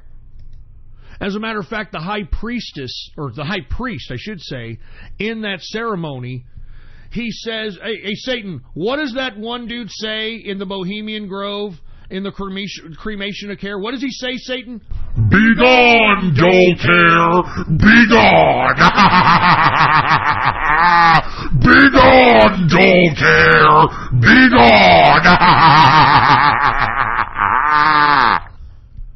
That's what he's saying. That's what the high priest is saying in the cremation of care. Be gone, dull care!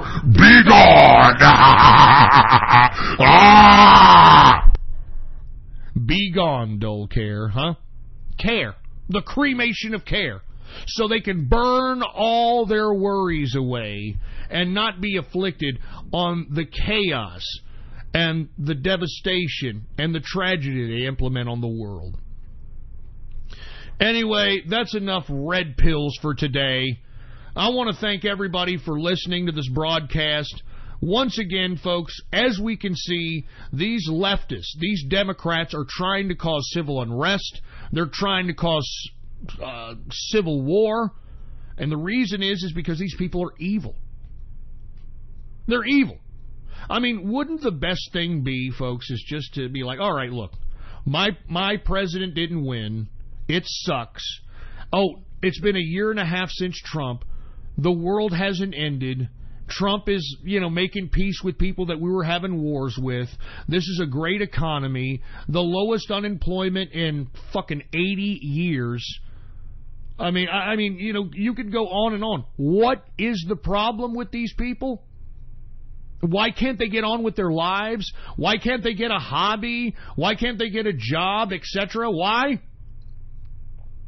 Because, folks, they're losers, man.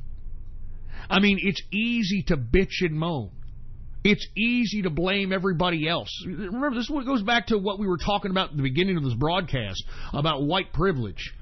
It's easy to piss and moan that it's white privilege fault. It's black people's fault. It's my mama's fault. It's the government's fault. It's everybody's fault. No, it's your fault.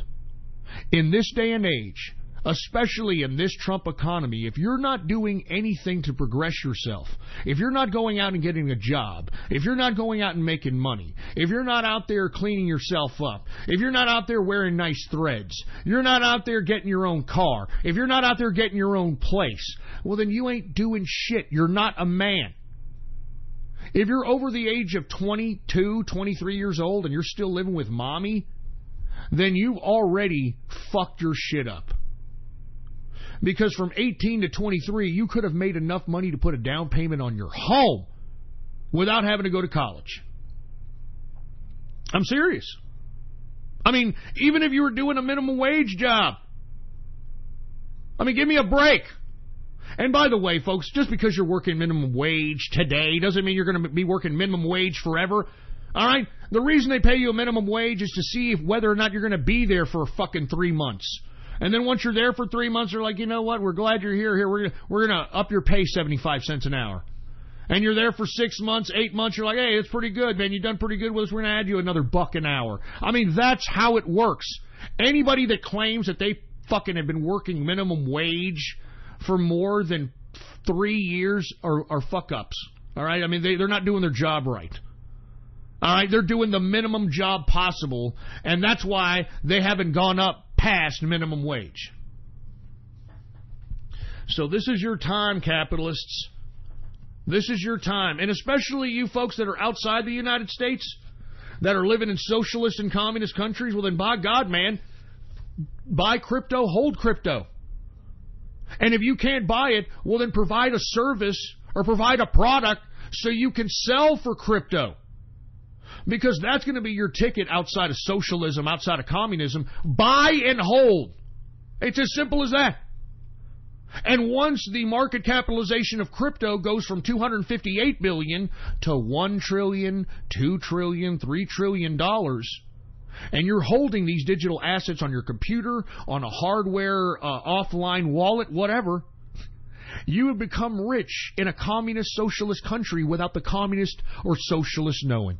And then all you got to do is take a trip outside outside your country, take your goddamn hard drive, or hell, put it on an offline wallet, put it on a wallet that's in the cloud somewhere, and you're golden, baby. You got a new life.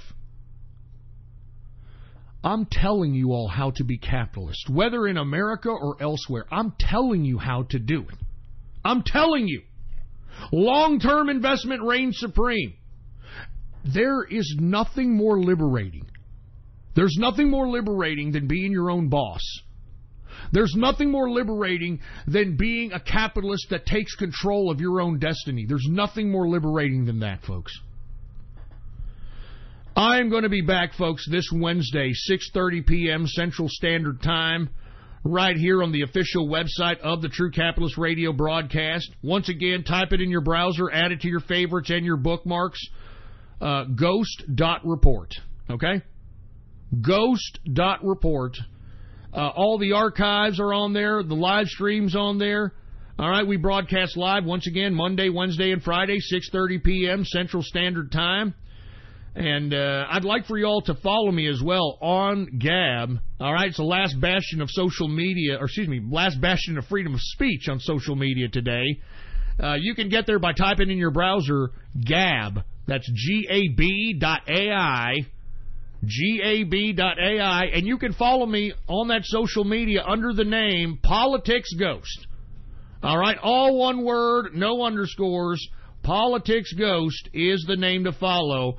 And once again, if you want to be a part of the True Capitalist Radio chat room, all you got to do, once again, go to my Gab account right now, Politics Ghost, all one word, no underscores, and hit the subscribe button for premium content. Hit the subscribe button for premium content, and once you do, private message me on Gab and let me know your Discord chat name, and I will send you a private invitation to the True Capitalist Radio chat room. It's that damn simple, all right? Anyway, folks, I'm out of here. I will be back on Wednesday, 6:30 p.m. Central Standard Time, and I hope that you're here with me, too. And look, folks, if you can, spread this show link around like wildfire. All right, I don't have any advertising. I mean, the whole reason why this show is what it is because of pure word of mouth. And I need you guys, man. I need you to not only spread the show link, but, repost some of the posts. Like some of the Gab posts. I mean, we have to put the information in front of the faces of everybody, especially these fucking leftists and these fucking communists, these Democrats, so they can't lie anymore.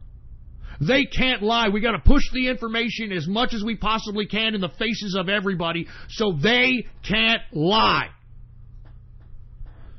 And by the way, those guys that have been re-gabbing, reposting, and liking the Gabs, I know who you are. I'll get in contact with you personally soon enough, ask you for your cryptocurrency wallet in question, and send you some crypto for reposting and liking a lot of the posts that I have on Gab, man. Thank you, guys. The rest of you people, go fuck yourselves, all right? You people are lazy pricks. You can't even repost. You can't even like a Gab post. And I'm sitting here looking. I'm almost at 3.5 hours without a fucking break broadcasting to you people, and you can't even fucking click a goddamn repost or a goddamn like. It's fucking ridiculous. Fucking dicks. No wonder America's in the position that it's in. You're fucking lazy. Anyway, I'm getting the fuck out of here. Go fuck yourself. For all you people that are down with Ghost, that are down with capitalism, and that actually help what we are doing here, I appreciate you genuinely. For you folks that re-gab, that like the Gabs, that are a part of the True Capitalist Radio chat room, and everything else, thank you guys. Everybody else, I don't know what the hell else do you want from me, for Christ's sake? I'm giving you free goddamn business information that makes you money. I'm giving you the straight goddamn political dope, and I'm giving you prognostications that nobody has been given on a consistent basis like this man right here. So goddamn it, once again, thank you guys that are regabbing, that are liking the posts, that are doing everything to spread the information out. Everybody else, go fuck yourselves. I'm out of here.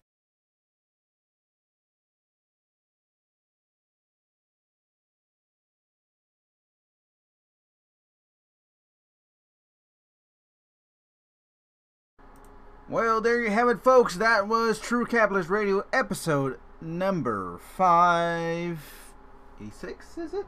Is that the right one, is it? Oh, geez, it's been a while since I've checked back with the number here. Oh, yeah, it's 84. My apologies. But what's going on, everybody? Thank you for coming out tonight. I am your host, Ben Relay Hoster, BN King.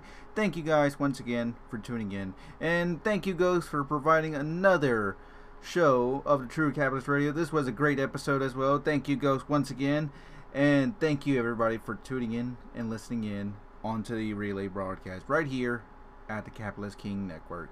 I'm going to give some shout outs here momentarily, but first of all, let me put some inputs. So if you're a new viewer or new listener to the show, why not just subscribe, as I do the TCR shows relaying live every Monday, Wednesday, and Friday, 6:30 p.m. Central, 7:30 p.m. Eastern, 4:30 p.m. Pacific, and we do them live. So keep that in mind, guys. We do the shows relaying live here on this channel. So if you guys want to tune in and want to hear the next broadcast, why not subscribe? And of course, hit that bell to get notified for the next show to come. And as well as make sure to follow or subscribe to Ghost over at his Gab account. It is Politics Ghost. It is simple as that. Just make sure to just follow him, and if you subscribe to him, make sure to DM DM him personally, as you get specially invited into the, well, let's just say special True Capitalist Radio Discord, which I might say it's the best thing you will ever want to join in and really hear some interesting things going on. And not only that, you'll be a part of the TCR community, and you know, lots of good stuff happening there. So would recommend, if anybody wants to, if you're really truly want to get in. And of course, you can also go talk to Ghost Truly when he's on, or talk to anybody. So there is that. So guys, if anyone wants to, just make sure to subscribe. And of course, when you do subscribe, just DM him your personal Discord name, just his Discord name, and of course, so especially will invite you with a special link of the Discord group, and that Discord group link will only be used once with a time limit. So do make sure to do that, and hopefully I'll see you there, or we'll see you there. And that's pretty much all the inputs, guys. Well, what a show tonight, guys, isn't it? Well, whew, man, oh man, how this country is starting to fall. It's just gone to madness. These leftists, man, they're gone they're going through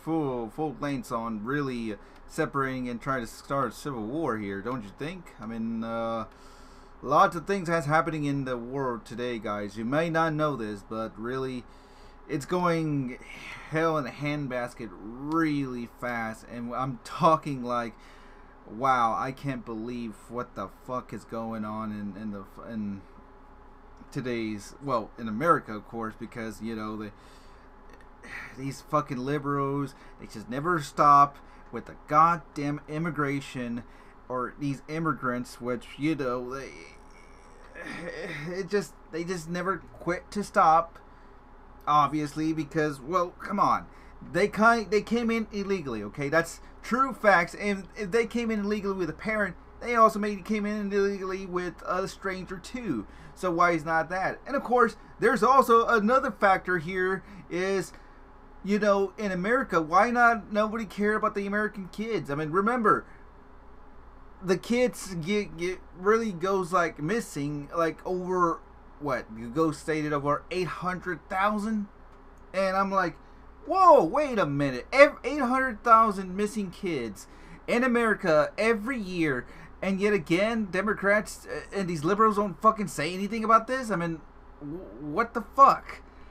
And I'm like, I'm mind blown about it. I said, what the fuck? I mean, that is just it's sad, but yet commonly bullshit. If that, of course, why are these liberals and these leftists are in favor of illegal immigrants over the American kids? What reasoning is this? I mean, what?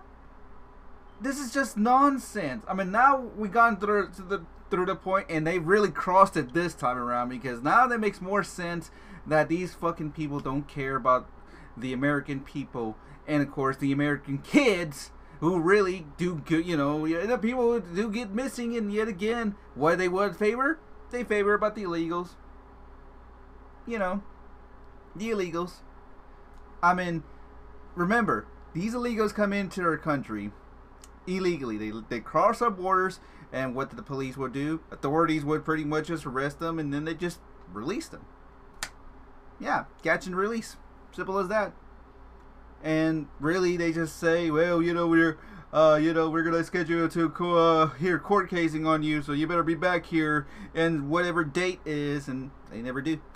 They just release, never come back. Simple as that. So, literally, it's just we gotta do more than what we can do here, guys. I mean, this is just going out of control from here on out, and I do hope that we choose the right and pretty much just, you know, go for against these goddamn left, man. These left won't stop. The liberals won't stop. They're gonna keep on bitching. They're gonna keep on whining. They're gonna keep on causing chaos, try to get into what? Civil war? Hell, you know what? You started this war.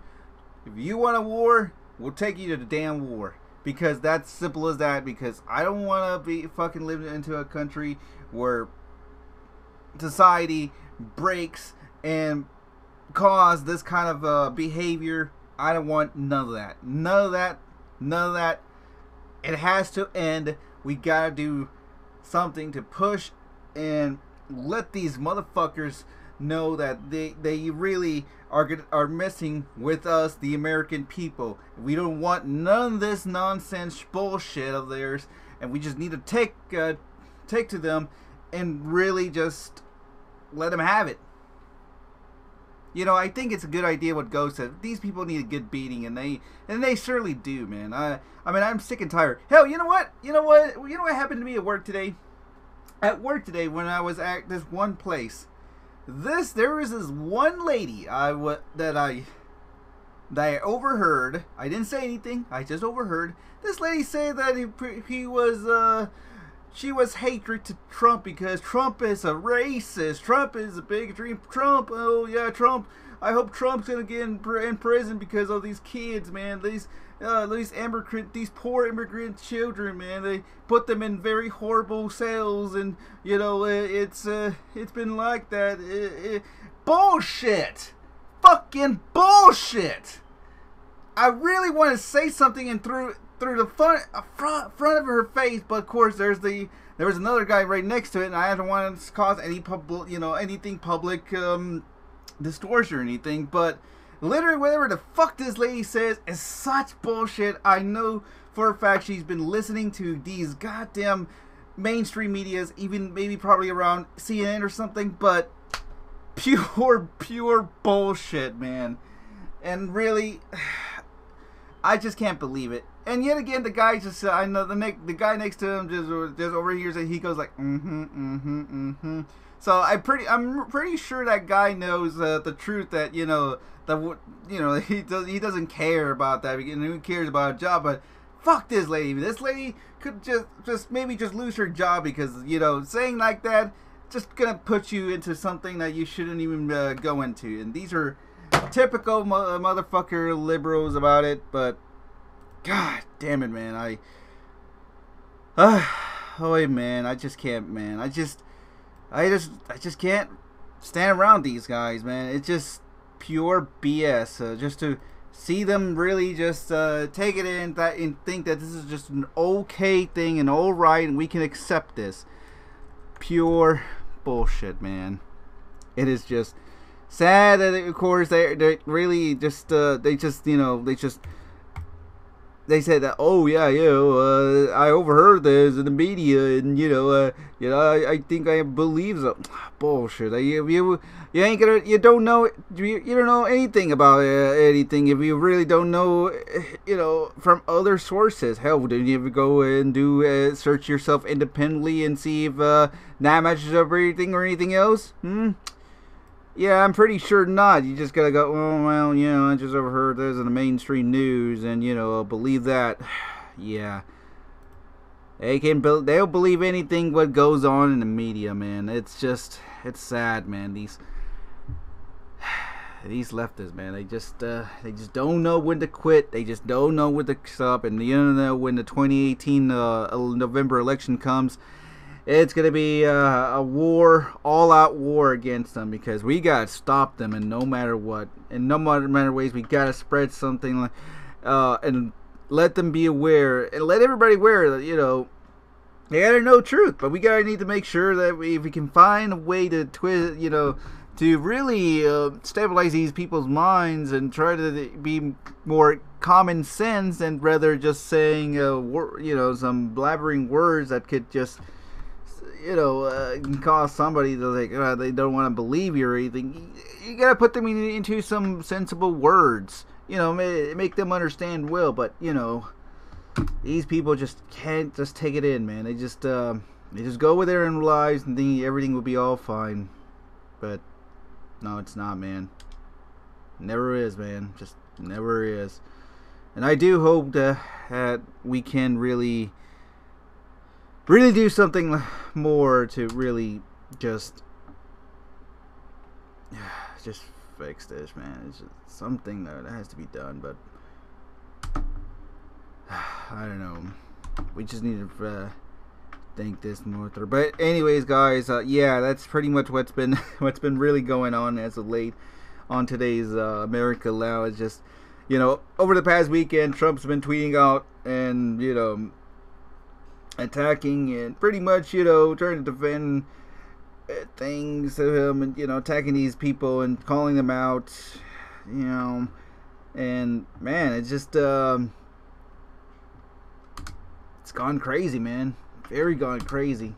I don't know what to say as much, but hopefully this is war, man. This is a war. Like I say, these leftists, these liberals, they want a war. They got a war, and they're gonna be sorry for really provoking on this, because, you know, they started this, and we don't fucking care if what's gonna happen to you, because, you know, you really suffice this. We're not gonna really take this. We're gonna do something about it, and you're gonna regret everything you've said, and of course to this country, because you are fucking anti, and you do not belong in this country. You should be going out somewhere, and that is it. That is where we should go and tell these fuckers. But we gotta have to expose more of them, and we gotta fucking expose them, and hopefully, I just hope, man, just things should change like this more, but we'll see what happens, guys. Anyways, let me just move on, guys. I'm sorry if I really went off keister here, because, you know, I'm just pissed mad at that. You know, it's just still ongoing, and, you know, I'm seeing a lot of Twitter feeds, and, you know, all these reposts and posts about, oh yeah, this, and that, and no, the children of the immigrants. All this still continues on, especially when Trump signed that whatever policy for the immigrant children. Yeah, the policy, and, you know, they just never stop. They never will. It's sad. I don't know what more they want, but they just don't. They just don't, man. They're dangerous, man. They really are. It's no wonder we should never trust any of these. Anyways, let me just get into something positive. Let's do some shoutouts, shall we? So I'm gonna just do some shoutouts here. So if you want to get a shoutout name, or shout it out, just say something right now in the live stream, Ustream live feed, of course. If you're listening in the archive, well, thank you for watching. You ain't gonna get a real live shout out from me, but thank you for really listening in for this. So I want to give a live stream shout out for anybody who wants to. But before I do any live stream shout outs, I'm gonna give some special shout outs to people who are, well, new subscribers, and of course anybody who tipped during the broadcast tonight. So let's see who we have here. So I want to say some special shout outs to Dante, the Lifting Capitalist, for the special $2 tip. So thank you, Dante, for the generous $2 tip. And of course, Vincent Graves, who recently is a new subscriber. Thank you, Vincent, for subscribing. And really, thank you, everybody, for watching. So of course, that's pretty much it. So new subscriber, and Dante, thanks again for the $2 tip. Alright, so let's go on with the regular shout outs. So I'm going to give some regular shout outs to people who really just wanted to really shout out. So I'm going to give participants, opening up the participant list from A to Z alphabetically. Please make sure to say something, or else I will forever skip somebody. So I'm going to give special shout outs to who we have here. I'm opening up here to Magelin. Yes, Magelin is back. So it's good to see you again, Magelin. Hopefully you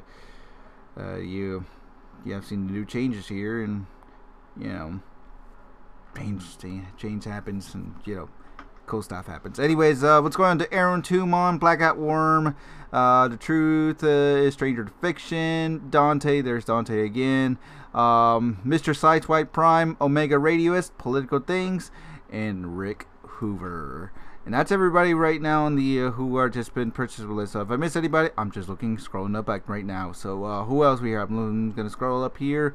Aaron Vugs Gisbergen, man, thank you for coming out, and I see you really say to somebody, thank you very much. I do appreciate it, and yes, you're very welcome for the relay. Ron Livingstone, what's going on? Mossman 180, what's going on, mate?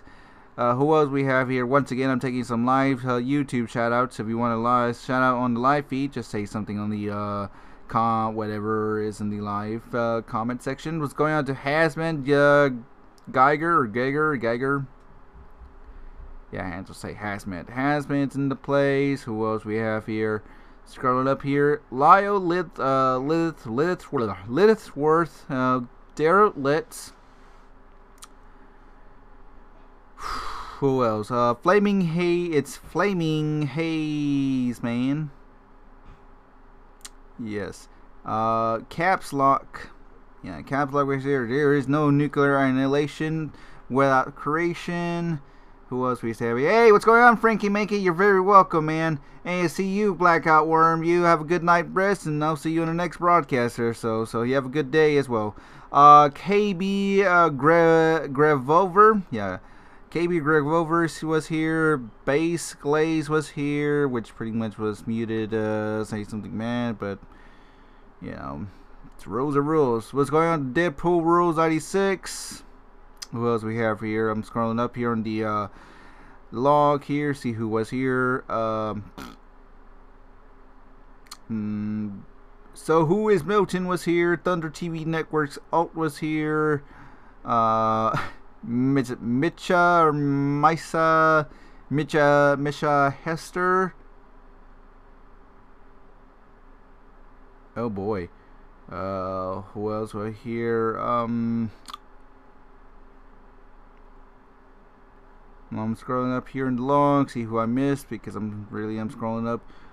And nope, that's just about it. I don't see anything can go as far, so I guess that's everybody I had named for. Rick Hoover, I think I saw you, and yeah, that's it. So that's everybody else. If I missed your shout out name, well, shout out to everybody coming in, and thank you for listening in. And well, overall, just thanks for watching. And hey, Frankie Mankey, yes, would it be crazy Quantum become the first crypto with $1 trillion market cap? I would pretty much say it may happen at one point, but that would be crazy. And hey, you know what? Quantum right now is about $8.50 and change. So I do advise everybody to really buy some Quantum at this point, especially at this point, really, to be honest. Yeah, I really would say it would be awesome to buy Quantum, especially at these prices, because it's crazy low. You know what? I'm buying Quantum, especially at these prices. Cause, come on, man, $8.50. That's a real steal of a deal right there. I mean, that's a steal of a century. You would never see the price like this ever again. Just remember, Quantum holds technology and a lot of things around it, because it's a lot of businesses are actually investing into it. So really, it's a good, coin to invest, especially at this point. It's the dollar's starting to fall down just a bit, so that means crypto's going to bounce back up here. But you're going to see it go up as high. So remember, this is not the high price right now. Quantum went up as high as almost about $100. So I'm just saying here, if you want to buy in Quantum, I'm in the early buy at this point right now, because you won't see that price again. I'm just saying, $8.50. Buy Quantum and hold them. That's all I have to say. Buy and hold as much as you can, and hoard them, and just put them in the Quantum Core wallet. And really, if you store them in the Quantum Core wallet, you can just just leave it there and have a little stake for it. And like I say, if you have like over 100 Quantum and have a stake, you actually will get some airdrops here from other Quantum coins. QRC20 tokens, or as they call. So really, it's a good win-win. So you pretty much will get something rewarded just by holding Quantum. So that's another good factor for it. And like I say, just buy as much as you can. Especially like at this price, man. I mean, really, I don't know what else to say to you guys, but this is really, yes, Blackout. This is your last chance to buy a Quantum at this cheap price, man. It's just, you'll see it bounce back up, man. Maybe in a couple of days or so. You never know, because the crypto markets is just always unpredictable to really bounce. To really where it's gonna be at. So Quantum is one thing. 42 coin, yes. I also holding some 42 coins, so that's another coin to really also truly invest. Especially maybe you put about if you can't get forward toward like 20 grand, at least put a grand or something. I mean, you're gonna see it even go high, even especially if it goes more. So really, you're gonna get more out of it, especially just doing these two as a long-term hold. I don't really it's necessary to buy just for buy and selling and let's do a day patterns trade or anything. I'll just buy and hold. That's about it. Nothing else. I don't see it in any time they're really gonna go wasting all my money just for I'm just gonna keep dropping like what BitConnect did it or any of these other shit coins. Nah. This this is gonna be the real deal, guys. This is not no jokes, no nothing. You're actually gonna get really pay off. It's gonna pay off here, like maybe in a couple of months or so. You really gotta be really play your cards right, and also take your conscience and really just just get into some investment, buy some crypto. It's a good time to buy, just saying. I mean, if whatever Ghost says or whatever coins he covers, you should really take that into consideration. He never fails to, and been taking advice and doing my own search too, just to make sure that if anything is on the news. So want to make sure to go on in, and you don't want to become the loser in this. Like I'm playing some blackjack on the game because it's just it's virtual currency, but I don't even earn anything. I'm just pretty much losing in-game currency in real time. It's hilarious. Anyways, so yeah, buy Quantum at the $8.50 or whatever price right now. Because cheap below the $10 or $9 mark. It's a good buy right now. Just buy as much as you can. Would say just put in like $1,000 into it, and you instantly will get you'll be at the $100 Quantum Club. And I'm telling you, man, $1,000 ain't nothing. Yeah, like that. I actually won $1,000, and I would have put that into Quantum. So anything I would say, yes, just put it all in for Quantum. Just really don't put as much as you're really what you have. Just pretty much anything like you just don't need, and just have a store up. Just saying. Alright guys, well it's about to be 10:30. I'm actually very tired out and I got work in the morning. Once again guys, this is it for the True Capitalist Radio Relay stream of episode 584. We'll be back if not. Yeah, he said he'd be back here on Thursday, right? This Thursday, because this was it? No, I'm actually no. It's Wednesday. I'm sorry. Ooh, I'm actually pretty tired out, and my mind's going crazy. But yeah, we'll see you guys on our next broadcast, and really want to thank everybody for coming and watching. And yes, I know there is a special big day happening for me this Wednesday, but of course that's just something I'll just hold off to say and to anything else. If you are,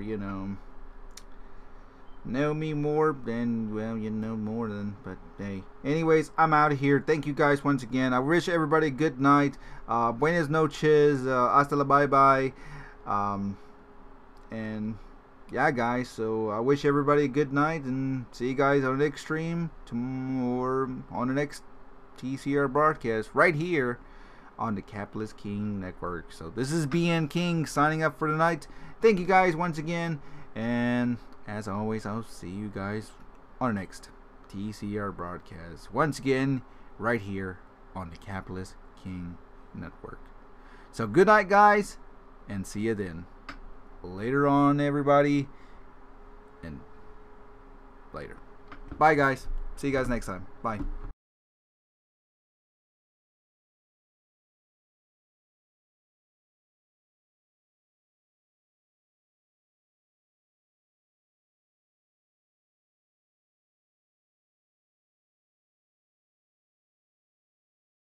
Good night, guys, and see you then.